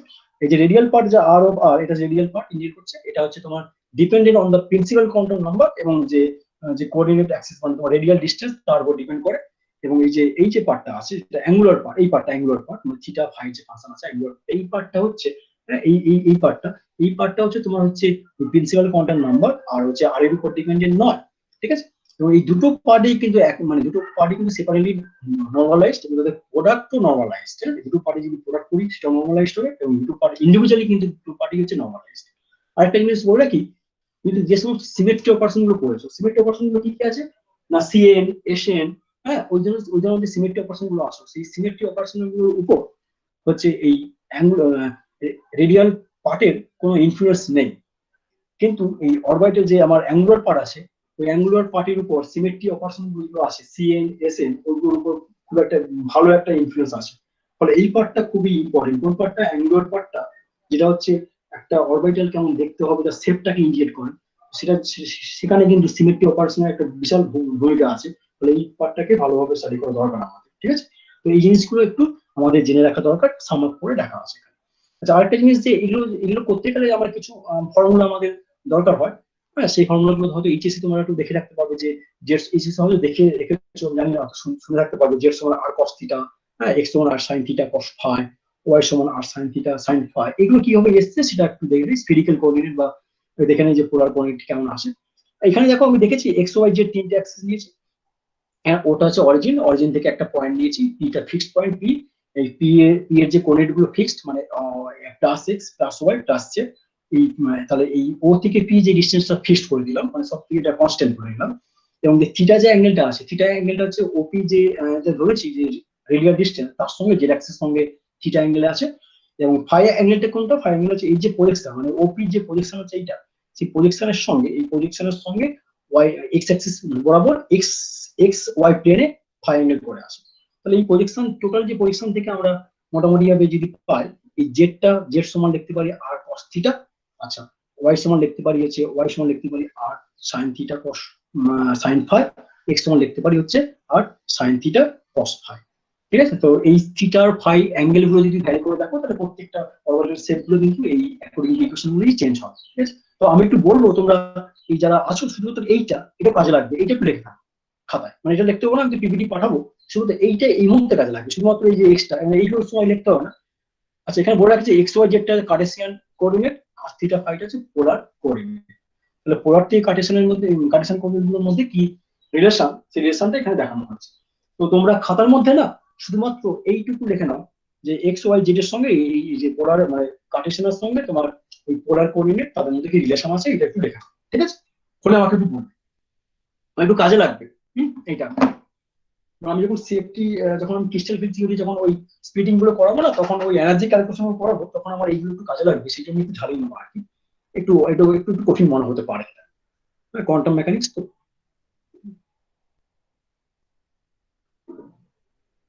আচ্ছা, তোমরা একটু এই পোর্শনটা হয়ে গেলে একটু কেন, ঠিক আছে?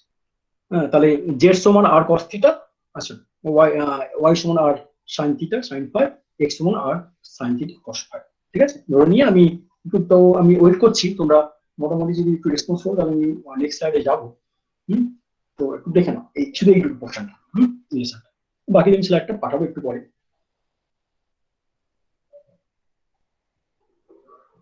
ওকে, তাহলে আমি একটু যাচ্ছি নেক্সট।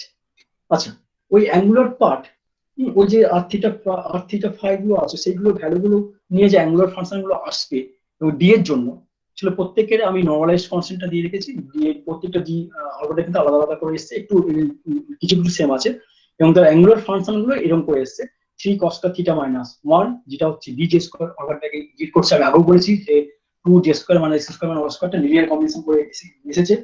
তাহলে এই cos স্কয়ার মানে 1 মানে আমাকে বুঝে নিতে হবে অ্যাঙ্গুলার পার্ট, এটা মানে আর বুঝে নিতে হবে ডি স্কয়ারটাকে ইন্ডিকেট করছে ওই ফাংশনটাকে। আচ্ছা, sin theta cos theta cos phi, এটা মানে আমাকে বুঝে নিতে হবে যে এটা হচ্ছে সাপ্লাইড যে ডি জেড এক্স জেডটাকে ইন্ডিকেট করছে, sin theta cos theta sin phi এটাকে ইন্ডিকেট করছে তো ডি ওয়াই জেড। আচ্ছা, sin square theta sin cos 2 phi x square মানে ওয়াই স্কয়ারটাকে। আচ্ছা, sine square theta sine 2 phi এটা হচ্ছে ডি এক্স ওয়াইটাকে ইন্ডিকেট করছে। প্রত্যেকের নর্মালাইজ কনস্ট্যান্ট গুলো এখানে দেওয়া আছে। ঠিক আছে, এই পাইটাও খুব ভাইটাল, আমার খুব লাগবে এটার কাছে। তো আমি এটাও বলবো তোমার এই পার্টটা একটু বুঝে নিতে। আচ্ছা, এই দিকেরটা লিখতে হবে না, শুধুমাত্র এইটা এইগুলো লিখলে হবে। মানে ওই ফাংশন মানে ডি এর যেগুলো আছে তার সঙ্গে তোমার করসপন্ডিং ওই মানে অ্যাঙ্গুলার ফাংশন গুলো লিখে নাও, আর নর্মালাইজেশন কনস্ট্যান্ট গুলো লিখে নাও, এটা আমার খুব কাজে লাগবে। ঠিক আছে, এই পোর্শনটা একটু খাতার মধ্যে ঢুকে রাখো, এটাও কাজে লাগবে। এখন তোমরা বুঝতে পারবে না, আমি যখন পরবর্তীকালে নেক্সট ক্লাসে যখন আমি স্পিডিং গুলো নিয়ে আসবো না, তখন তুমি বুঝতে পারবে যে প্রশ্নটা কিভাবে কাজে লাগবে, মানে কাজে লাগাতে হবে এটাকে আমার। একটু ভালো করে ঢুকানো হয়। আমি একটু পরেই তোমাকে ট্যালি করে দেখাবো যে যেগুলো দিয়েছি সেগুলো ঠিকঠাক আছে কিনা, 3 cos থিটা মাইনাস 1 মানে এটা হয় কিনা, বা sine theta cos phi cos theta cos phi মানে এটা হয় কিনা, সেটা একটু পরে আমি দেখাচ্ছি আর কি। নিজেরাই করবে আর কি।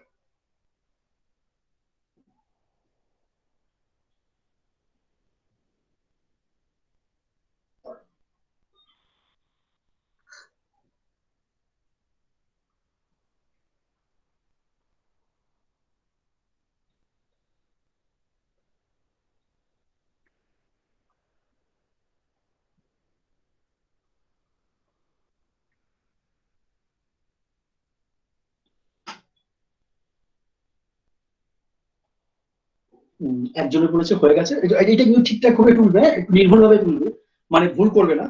এটা কিন্তু আমার খুব কাজে লাগবে, নেক্সট দিনের আমার খুব কাজে লাগবে। যেন ঠিকঠাক ভাবে থাকে। তুমি যদিও স্লাইডটা তোমাকে পাঠিয়ে দেবো প্রত্যেককে।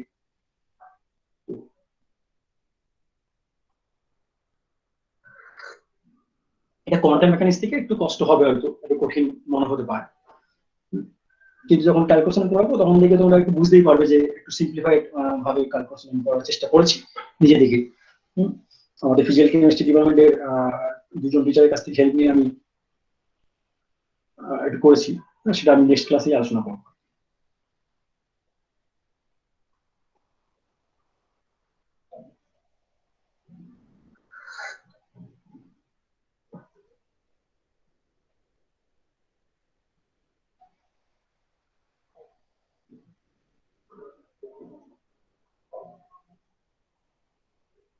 আচ্ছা, আরো আরো আরো আমি 1 মিনিট ওয়েট করছি, যদি আরো মানে একটু যারা লিখছে একটু লিখতে সুবিধা হয়।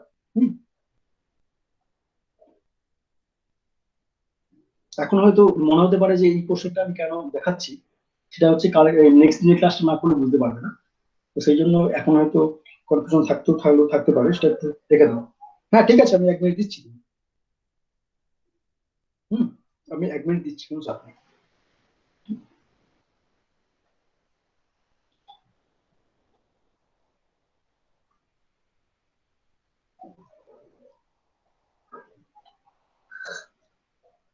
স্ক্রিনে ছবিটা তুলবে না, কিন্তু আমি বলবো খাতার মধ্যে তুমি দেখো, অনেকে হয়তো স্ক্রিনে ছবিটা তুলতে পারে, কিন্তু আমি বলবো যে খাতার মধ্যে নোট ডাউন করতে। হ্যাঁ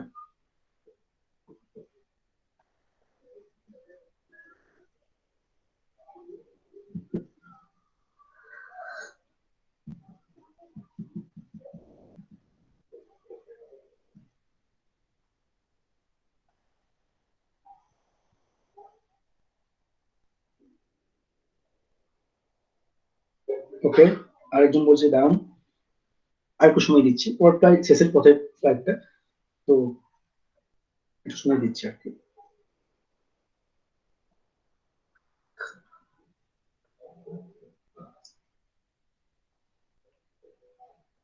আমার শুধু ডি লাগবে বলে ডিটা দিলাম, এস বা পি এর জন্য আছে, সেটা কোনো স্ট্যান্ডার্ড বই থেকে তুমি পেয়ে যাবে কোয়ান্টাম মেকানিক্স। আমার যেহেতু ডি অরবিটাল নিয়ে কাজ করবো পরে, স্প্লিটিং গুলো দেখাবো, সেক্ষেত্রে আমার শুধু ডি এর জন্য আমি করসপন্ডিং অ্যাঙ্গুলার ফাংশন আর নর্মালাইজ ফাংশনটাই নিয়েছি, অন্য কিছু নেই। ওকে, আমার মনে হয় তাহলে সবার হয়েছে। হ্যাঁ ওকে, তাহলে আমি নেক্সট স্লাইডে যাচ্ছি। সেটা হচ্ছে তুমি যে আমি এগুলো যে ঠিকঠাক আছে এগুলো নিজেরা ট্রাই করে দেখো খাতার মধ্যে। এগুলো যে ঠিকঠাক নিয়েছি বা ভুল হতে পারে, বা ভুল কি ঠিক সেটা তুমি নিজেরাই ট্রাই করে দেখো। সেটা হচ্ছে আমি কতগুলো ভ্যারিয়েশন করবো, সেটা ট্রাই করে দেখো যে সাইন স্কোয়ার থিটা আর সাইন 2 ফাই, মানে সাইন স্কোয়ার থিটা আর সাইন 2 ফাই, এটা হচ্ছে ডি এক্স ওয়াই অরবিটালকে ইন্ডিকেট করছে কিনা। নিজের খাতার মধ্যে চেষ্টা করে দেখো, সেখানে তোমাকে একটা ফর্মুলা আমি দিয়ে রেখেছি। কি ফর্মুলা? আমার জানা আছে সাইন 2x সমান 2 সাইন এক্স কস এক্স, তাহলে সাইন 2 ফাই মানে 2 sine sine phi cos phi.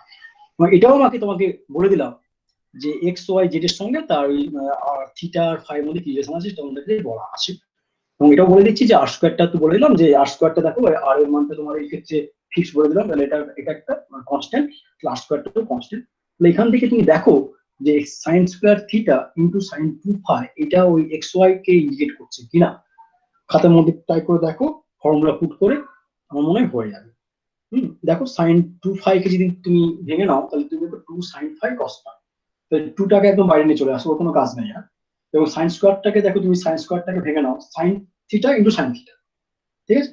তাহলে তুমি ওখান থেকে দেখো sine theta into sine phi, দেখো sine theta into sine phi একটা পার্ট পাবে, এটা ওয়াই বাই জেড, আর একটা পাবে সাইন থিটা ইন্টু মনে হয় কস ফাই, সেটা বলবে এক্স বাই জেড। তাহলে আলটিমেটলি কি পেয়েছো না X Y 2 into R square মনে হয় পাবে 2 by R square into X Y, 2 by R স্কোয়ারটা কনস্ট্যান্ট, তাহলে এক্স ওয়াই তুমি পেয়ে যাচ্ছ। আমার মনে হয় তাই পাচ্ছ সবাই, দেখো তো একটু। তাহলে ডি ওয়াই ওই এক্স ওয়াইটাকে ইন্ডিকেট করছে, দেখো দেখো ডিএক্স ওয়াইটা গেছে, মানে আমি যেটা ধরেছি সেগুলো ঠিকঠাক আছে কিনা সেটা জাস্ট ক্রস চেক করে নিচ্ছি আর কি সময়। হুম ওকে, শুধুমাত্র সাইন 2 ফাইটাকে আমি ভেঙে নেবো, 2 sine theta cos 2 sine phi cos phi, sine স্কোয়ারটাকে sine theta into sine theta হিসেবে প্রকাশ করবো। ঠিক আছে, দেখো আমার মনে হয় এক্স ওয়াই চলে আসবে, আর 2 বাই আর স্কোয়ারটা দেখবে কনস্ট্যান্ট। হ্যাঁ, আমি বলেছি আগে যে আর স্কোয়ারটা হচ্ছে ওই কোঅর্ডিনেটে ফিক্সড। ওকে, ঠিক আছে। এবার নেক্সট দেখো, যাদের হয়ে গেছে তারা সেকেন্ডে ট্রাই করে দেখো কোনটা না sine theta cos theta into sine phi, sine theta cos theta into sine phi, দেখো ডি ওয়াই জেড কে ইন্ডিকেট করছে। দেখো তোমরা অঙ্ক করে দেখো সত্যিকারই তাই আসছে কিনা। দেখো cos থিটা যেটা আছে এটা তো সিম্পল, cos থিটা মানে দেখো cos থিটা মানে z/r। তো বাকি পড়ে থাকলে কোনটা? বাকি পড়ে থাকলো আমার sin থিটা sin phi, মানে অবভিয়াসলি পেয়ে গেছি দেখো yz ইনটু ওই r। তো সেকেন্ডে তুমি ট্রাই করবে আর কি, মানে যেটা আমি গুলো আমার ম্যাচ করে যাবে যদি তুমি এই ভ্যালু গুলো জানা থাকে। সেকেন্ডে করে দেখো, গিয়ে রিপ্লাই দাও, দেখবে তোমার সেকেন্ডটাও মিলে যাবে। জাস্ট ক্রস চেক করে নেওয়া যে ঠিকঠাক আছে কিনা।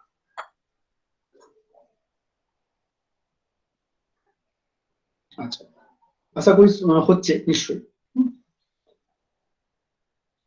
হুম, আচ্ছা। আর যাদের হয়ে গেছে তারা থার্ডটা ট্রাই করে দেখো, sine square theta into cos 2 phi, sin square theta into cos 2 phi, sin square theta into cos 2 phi। দেখো ওটা dx square minus y square এই ফাংশনটাকে ইন্টিগ্রেট করছি। থার্ডটা sin square theta into cos 2 phi। আমি already দেখো cos এর জন্য একটা ফর্মুলা দিয়ে রেখেছি, হ্যাঁ এটা তোমাদের জানা, cos 2x বা 2 হলে sin square x minus cos square x minus sin square x সমান 1 মাইনাস sin স্কোয়ার x। তো দেওয়া আছে, এখান থেকে তুমি দেখো ট্রায়াল এন্ড এরর করে দেখো, মনে হয় মিলে যাবে। নিজের চেষ্টা করে দেখো, গিয়ে আমাকে বলবে আর কি মিলছে কি।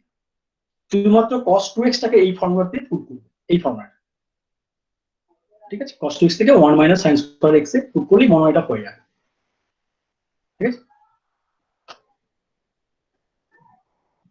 cos 2x যেটা আছে মানে cos 2 phi যেটা আছে সেটাকে 1 মাইনাস sin স্কোয়ার phi, ওটাকে করলেই দেখবে তোমার মনে অ্যান্সারটা পেয়ে যাবে, দেখবে x স্কোয়ার মাইনাস আসবে।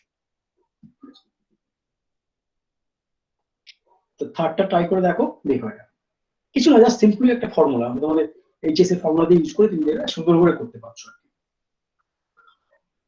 তাহলে যে সমস্ত ওয়েভ ফাংশন গুলো ধরেছি ডি অরবিটাল, তার অ্যাঙ্গুলার পার্টের সঙ্গে আমার ম্যাচ করছে কিনা সেটা জাস্ট ক্রস চেক করে নেবো আজকে দিন, আজকে লাস্ট ক্লাসে।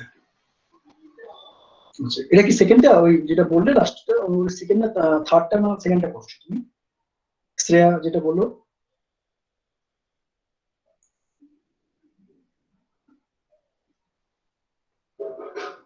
ওকে ওকে, সেকেন্ডটা ঠিক আছে। থার্ডটা একটু ট্রাই করে দেখো।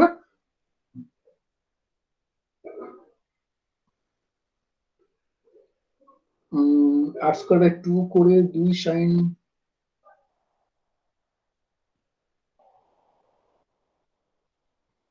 ডিওয়াইজেড। আচ্ছা ডিওয়াইজেড, ডিওয়াইজেড না, আমার মনে হয় ডিওয়াইজেডটা তুমি যেটা বললে না, হ্যাঁ বললাম, তুমি এটা বললে আমার ওটা অতটা লাগবে না, কারণ তুমি দেখো 2 দিয়ে গুণ করে আমার ওটা লাগবেই না, কারণ তোমাকে সাইন কস থিটা তুমি জানা আছে, সিম্পল। আমরা অত কঠিন করবে কেন? দেখো কস থিটা আমার জানা আছে, এই কস থিটা, কস থিটা মানে কি না জেড বাই আর, ঠিক আছে? জেড বাই আর। তাহলে বাকি পড়ে থাকলো কি, কসটা বের করলে সাইন থিটা আর সাইন ফাই।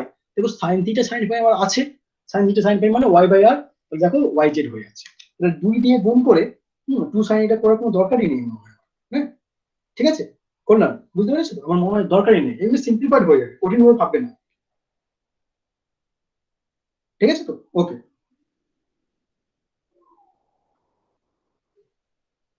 আচ্ছা থার্ডটা যারা করার চেষ্টা করো, সেখানে শুধুমাত্র সাইন স্কোয়ারটা যা আছে তাই রেখে দিয়ে শুধু কস ফাইটাকে তুমি জাস্ট মানে ভেঙে নাও যে 1 মাইনাস সাইন স্কোয়ার ফাই, মানে cos 2 phi যেটা আছে সেটা actually 1 minus sin square phi নিয়ে গিয়ে তুমি দেখো তোমার মনে হয় চলে আসে।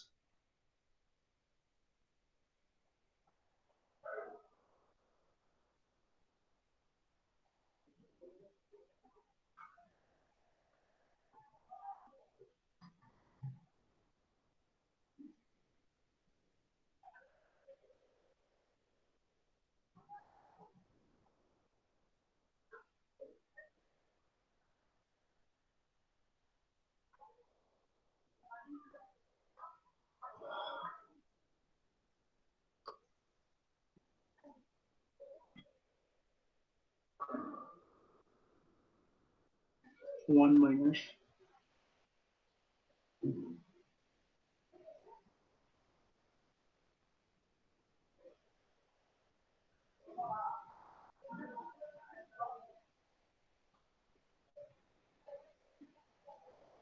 আচ্ছা রুমা বলছে থার্ডটা মিলেছে, আচ্ছা আকন্দ বলছে থার্ডটা মিলেছে, আমার দেখো থার্ডটা তাহলে মিলে যাবে, দেখো হুম দেখো ট্রাই করে দেখো থার্ড টার্ম আমরা পেয়ে যাবে। ঠিক আছে,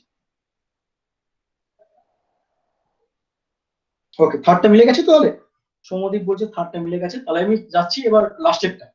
হ্যাঁ, 3 cos স্কয়ার থিটা মাইনাস 1, দেখো 3 cos স্কয়ার থিটা মাইনাস 1 হচ্ছে ইন্ডিকেট করছে কোনটা, ডিজে স্কয়ার, অথবা বলেছিলাম লিনিয়ার কম্বিনেশন এটা ছিল 2j square minus x square minus square. এটা বের করে দেখো যে মিলছে কিনা। তো এটা একটু কষ্ট হবে করতে, 3 cos square minus 3 cos square theta minus 1, এটা তুমি একটু ট্রাই করে দেখো। যদি না আসে তাহলে আমি হিন্টস দিয়ে আমি করাবো। নিজেরা একটু ট্রাই করে দেখো মিলাতে পারছো কিনা। হ্যাঁ, তারপর আমি তোমাকে বলবো। ফোর্থটা একটু মিলাতে কষ্ট হবে, একটু কঠিন আছে।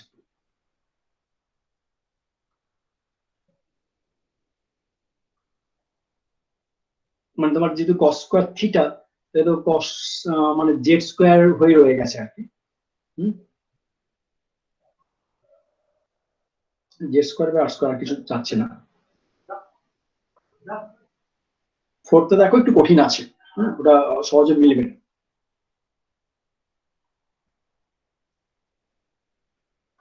আচ্ছা, ফোর্থটা যারা করছো একটু একটু তোমার নিজেরা একটু ভাবো, তারপর আমি 1 মিনিট পর আমি তোমাকে একটু হিন্স দিচ্ছি। তোমরা নিজেরা একটু ভাবার চেষ্টা করো, আমি তোমাকে হিন্স দিয়েছি, হিন্স আমার দোয়াই আছে, তো আমি তোমাকে একটু বলে দিব আর কি।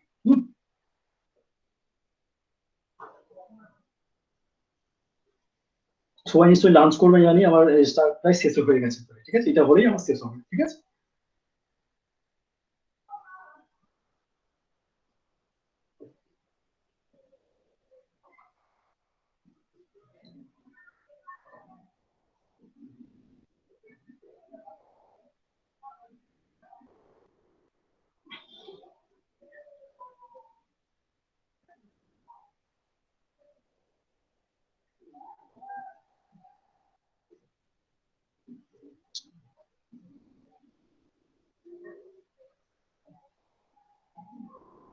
চেষ্টা করছো নিশ্চয়ই, কিন্তু আটকে যাচ্ছে মনে হয়।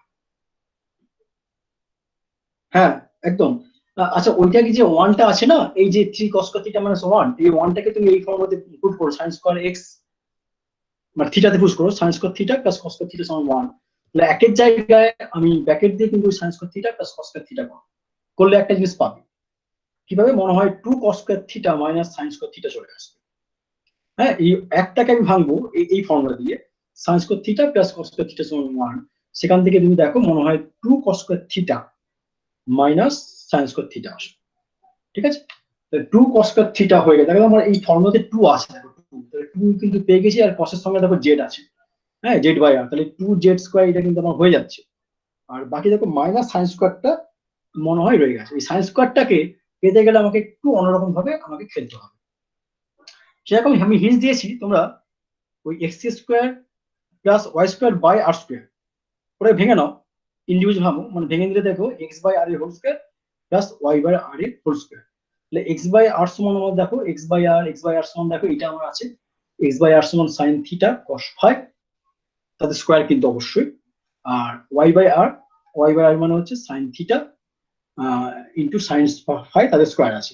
সেখান থেকে দেখো তোমার sin স্কয়ার থিটাটা কমন যাচ্ছে, দিয়ে দেখো তোমার cos স্কয়ার থিটা বা sin square theta plus cos square theta এটা 1 যোগ করলে, তো ওই পার্ট থেকে দেখো তুমি sin স্কয়ার থিটাই পাচ্ছ। তাহলে তোমার যে sin স্কয়ার থিটা যেটা রয়ে গেছে না, সেটা দেখো তোমার সেই ভ্যালুটা আর কিছু নয়, শুধুমাত্র এইটা। দেখে নাও, ওয়ান পার্টটা কি বললাম, sin square theta plus cos square থিটাতে ভেঙে নিতে, যদি মাইনাস দিয়ে আসে তাহলে দেখবে 2 cos square theta minus sin square theta এসছে। 2 cos স্কয়ার থিটার জায়গায় লিখবো আমি 2 ইনটু z বাই r এর হোল স্কয়ার। শুধু r টাকে তুমি কমন নিয়ে নাও, r স্কয়ারটাকে লাগবে না, কনস্ট্যান্ট পার্ট। তাহলে 2 j স্কয়ারটা পেয়ে গেছি। তাহলে আমার বাকিটা মিলাতে হবে কোনটা না, এই পার্টটা মিলাতে হবে। এই পার্টটা মিলাতে গিয়ে দেখো তোমার পড়ে আছে তোমার হাতে sin স্কয়ার থিটা। তাহলে sin স্কয়ার থিটার জায়গায় আমি কি বললাম, তুমি জাস্ট ট্রাই করে দেখো যে x square plus y square যেটা নিয়েছি বাই r স্কয়ার করো, যদি তুমি ইন্ডিভিজুয়ালি ভেঙে নাও, তাহলে সেখানে x বাই r এর whole square plus y by r এর হোল স্কয়ার। তাহলে x বাই r মানে দেখো x বাই r মানে sin থিটা cos ফাই তাদের হোল স্কয়ার, আর y বাই r মানে sin theta cos sin phi whole square. তো দেখো sin কমন, তাহলে sin স্কয়ারটাকে কমন নিয়ে দেখো, সেখানে sin square phi plus cos square phi পাচ্ছ, sin square phi plus cos square phi মানে 1। তাহলে আমি আলটিমেটলি পেয়ে যাচ্ছি দেখো sin square theta, sin square theta মানে এইটা। তাহলে বাইরে একটা r স্কয়ার ছিল, 1 বাই r স্কয়ার ছিল, সেই বাইরে 1/r স্কোয়ারটা কমন নেয় না ওভারঅল, তাহলে আমার দেখবে পড়ে থাকবে এইটা 2j স্কোয়ার মাইনাস, আগে মাইনাস ছিল, এক্স স্কোয়ার মাইনাস 1 স্কোয়ার। আমার মনে হয় সবার এটা হয়ে যাওয়ার কথা। দেখো একটু ট্রাই করো, না হলে বলবে। সেই জন্য লাস্টেরটা একটু কঠিন হবে বলেছিলাম, তো একটু অন্যভাবে করলে এটা হয়ে যাবে। সোমনাথ বলেছে হয়েছে, সৌম্যদীপ বলছে হয়েছে। আচ্ছা বাকিটা একটু রেসপন্স করো।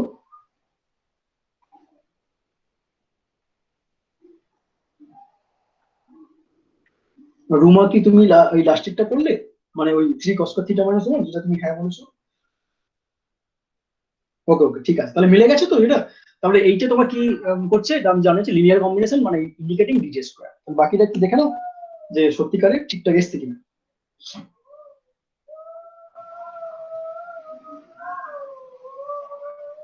দেখে নাও বাকিটা, যারা একটু দেখে নাও।